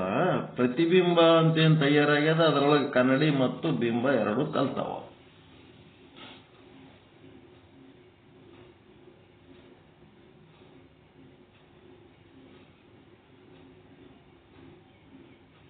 ಸಂಧ್ಯಾ ಛಾಯಾ ಸಮೇತ ಸೂರ್ಯನಾರಾಯಣಾಯ ನಮೋ ನಮಃ ಅಂತ ಒಂದು ಸೂರ್ಯನ ಮಂತ್ರ. ಛಾಯಾ ಅಂದ್ರ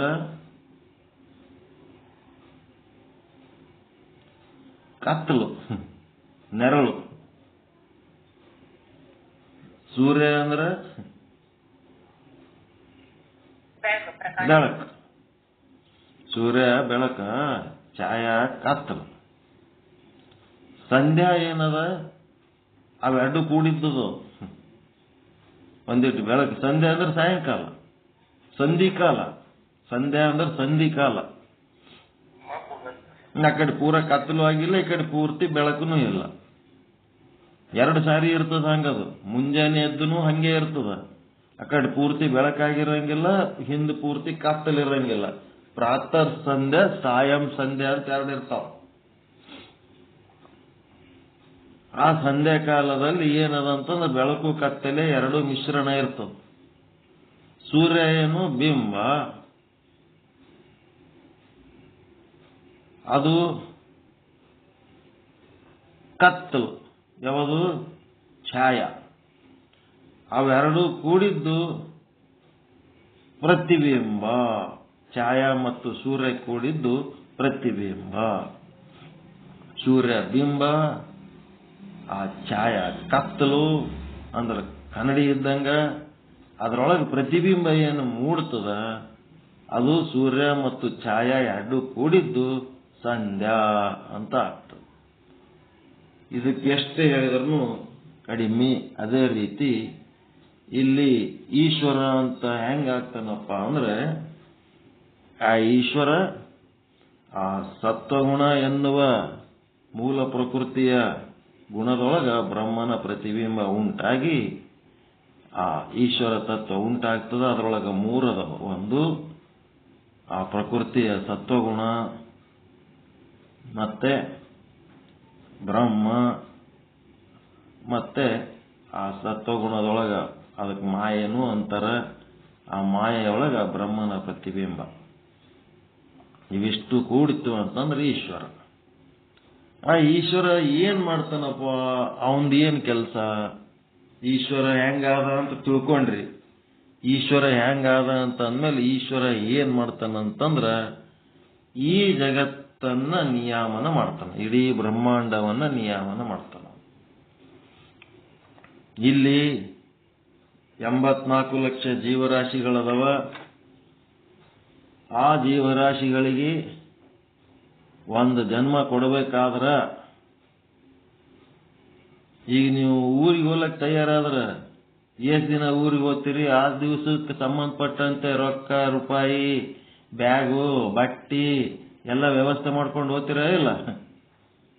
ಮನೆಗೆಲ್ಲ ಮಾಡಿಕೊಟ್ಟು ಕಳಿಸ್ತಾರಲ್ರಿ ನಿಮ್ಗ ಬುತ್ತಿ ಅವೆಲ್ಲ.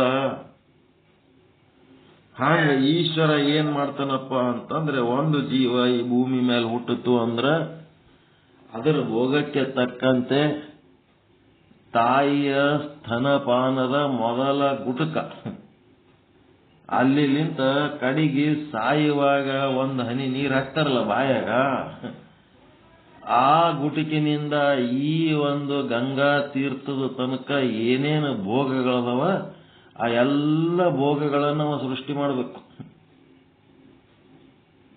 ಸೃಷ್ಟಿ ಮಾಡಿ ಆಯಾ ಕಾಲಕ್ಕೆ ಅವನಿಗೆ ಯಾವ ಕಾಲಕ್ಕೆ ಏನು ಭೋಗ ಕೊಡಬೇಕು ಅವೆಲ್ಲ ಅಷ್ಟು ಕೊಟ್ಕೋತಿರ್ಬೇಕು.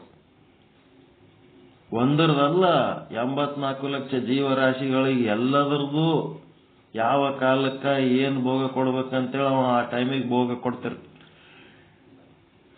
ಇಲ್ಲಿ ಆ ವಸ್ತುಗಳು ತಯಾರಾಗಬೇಕಾದ್ರ ಯಾವುದೇ ಒಂದು ವಸ್ತುಗೆ ಕಾರ್ಯ ಅಂತಾರ. ಘಟ ಅಂದ್ರೆ ಕಾರ್ಯ. ಆ ಘಟ ತಯಾರಾಗಬೇಕಾದ್ರ ಕೆಸರು ಬೇಕು, ಕುಂಬಾರ ಬೇಕು. ಆ ಕುಂಬಾರಿಗೆ ನಿಮಿತ್ತ ಕಾರಣ ಅಂತಾರ, ಕೆಸರಿಗೆ ಉಪಾದಾನ ಕಾರಣ ಅಂತಾರ. ಆ ಉಪಾದಾನ ಕಾರಣ ಈ ಜಗತ್ತು ಅಂತೇನದಲ್ಲ, ಈ ಜಗತ್ತಂದ್ರೆ ನಿಮಗೆ ಈಗ ಅರ್ಥ ಆಗಿರ್ಬೋದು. 84 ಲಕ್ಷ ಜೀವರಾಶಿಗಳ ಭೋಗ ವಸ್ತುಗಳ ಮ್ಯೂಸಿಯಂ ಇದು ಜಗತ್ತು.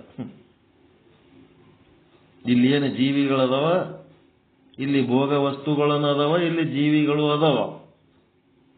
ಆ ಭೋಗ ವಸ್ತುಗಳು ಯಾವ ಜೀವಿಗಳಿಗಾಗಿ ಈಶ್ವರ ಸೃಷ್ಟಿ ಮಾಡ್ಯಾನ, ಆಯಾ ಕಾಲಕ್ಕೆ ಆ ಭೋಗ ವಸ್ತುಗಳು ಅವನಿಗೆ ಪ್ರಾಪ್ತಿ ಆಗ್ತಿರ್ತಾವ.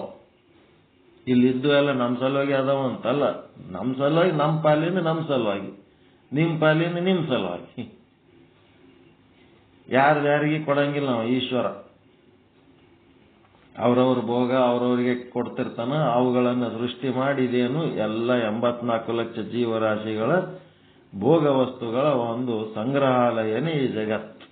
ಒಂದು ಜೀವಿ ಹುಟ್ಟಿದ್ನಂತಂದ್ರೆ ಅವನಿಗೆ ಅಷ್ಟೊಂದು ಭೋಗ ವಸ್ತುಗಳು ಸೃಷ್ಟಿ ಮಾಡಿ ಭೂಮಿ ಕಳಿಸ್ಕೊಡ್ತಾನ.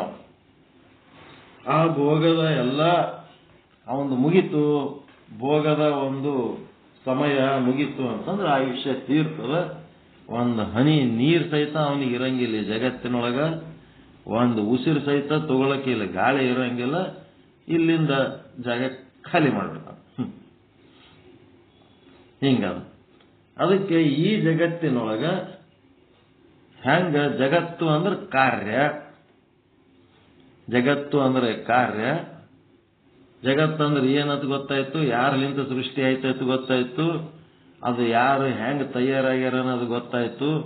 ಎಲ್ಲ ಮೂಲ ವಸ್ತು ಹಿಡ್ಕೊಂಡು ಮುಂದೆ ಬರ್ಲಕತ್ತೀವಿ.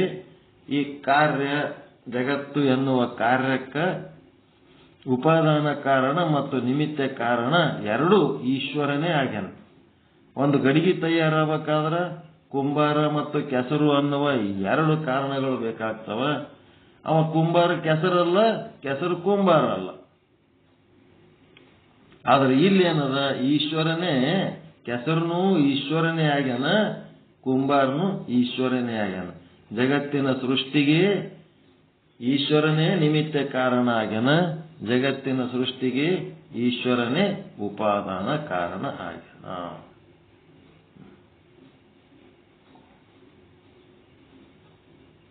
ಗೊತ್ತಾಯ್ತ್ರೆ? ಉಪಾದಾನ ಕಾರಣ ಹೆಂಗ್ರೆ?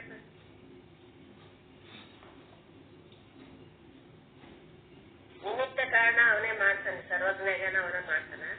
ಉಪಾದಾನ ಕಾರಣ ಯಾವ್ದ್ರಿ? ಇದ್ರೊಳಗೆ ಓದಿದ್ರೆ ಗೊತ್ತಾಗ್ತದೆ. ಜಗತ್ತಿಗೆ ಉಪಾದಾನ ಕಾರಣ ಮತ್ತು ನಿಮಿತ್ತ ಕಾರಣ. ಉಪಾದಾನ ಕಾರಣ ಅಂತಂದ್ರ ಕೆಸರು. ಅದನ್ನು ಅವನೇ ಆಗ್ಯಾನ. ಜಗತ್ತಿಗೆ ಉಪಾದಾನ ಕಾರಣ ಮತ್ತು ನಿಮಿತ್ತ ಕಾರಣ ಈ ಎರಡೂ ಪ್ರಕಾರದಿಂದ ಈಶ್ವರನೇ ಕಾರಣನಾಗಿರುತ್ತಾನೆ. ಹೆಂಗ ಅಂತಂದ್ರೆ, ನಾವು ನೋಡಿದ ಕಾರಣಗಳು ಎರಡು ಇದ್ದಾವೆ.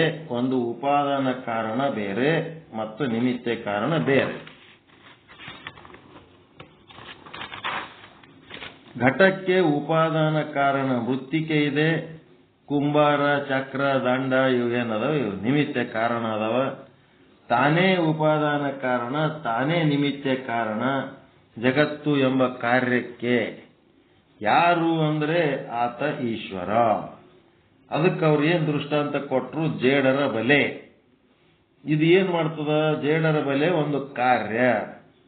ಆದ್ರ ಈ ಜೇಡರ ಬಲೆಗೆ ಅದರದ ರಸ ಏನ್ ಬಿಡ್ತದಲ್ಲ, ಅದೇ ಉಪಾದಾನ ಕಾರಣ.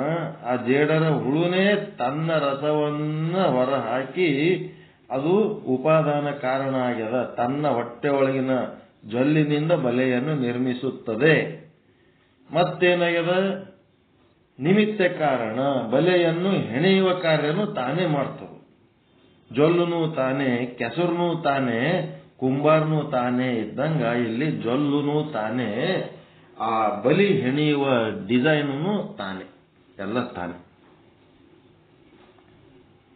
ಕೆಲವೊಬ್ಬರು ಹೀಗೂ ಹೇಳುತ್ತಾರೆ, ಜೇಡರ ಹುಳದ ಜಡ ಶರೀರವು ಬಲೆಗೆ ಉಪಾದಾನ ಕಾರಣವಾಗಿರುತ್ತದೆ. ಜೇಡರ ಹುಳದ ಜಡ ಶರೀರ ಆ ಬಲಿಗೆ ಉಪಾದಾನ ಕಾರಣ ಆಗಿರುತ್ತದೆ.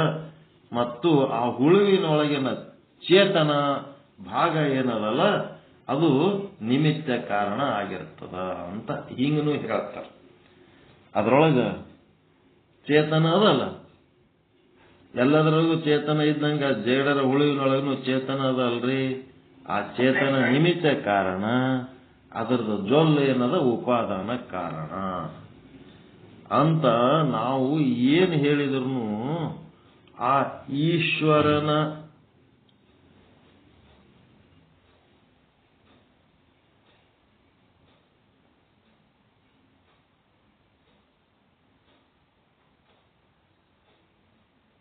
ಏನಾಯ್ತು ಏನೋ ಟ್ರಾನ್ಸ್ಫಾರ್ಮರ್ನ ಏನೋ ಸೌಂಡ್ ಬಂದಕ್ಕೆ ಕರೆಂಟ್ ಆಯ್ತು.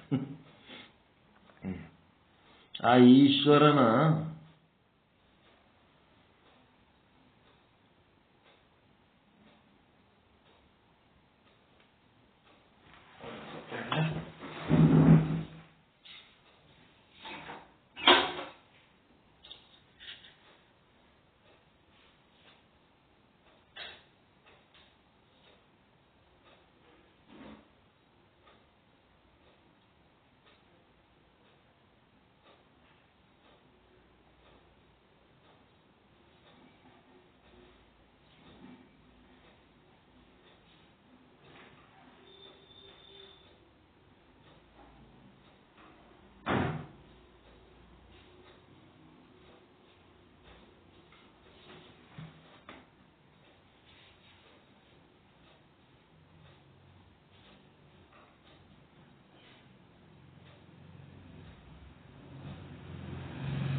ಆಯ್ತು, ನೆಟ್ವರ್ಕೇ ಹೋಯ್ತು. ನೆಕ್ಸ್ಟ್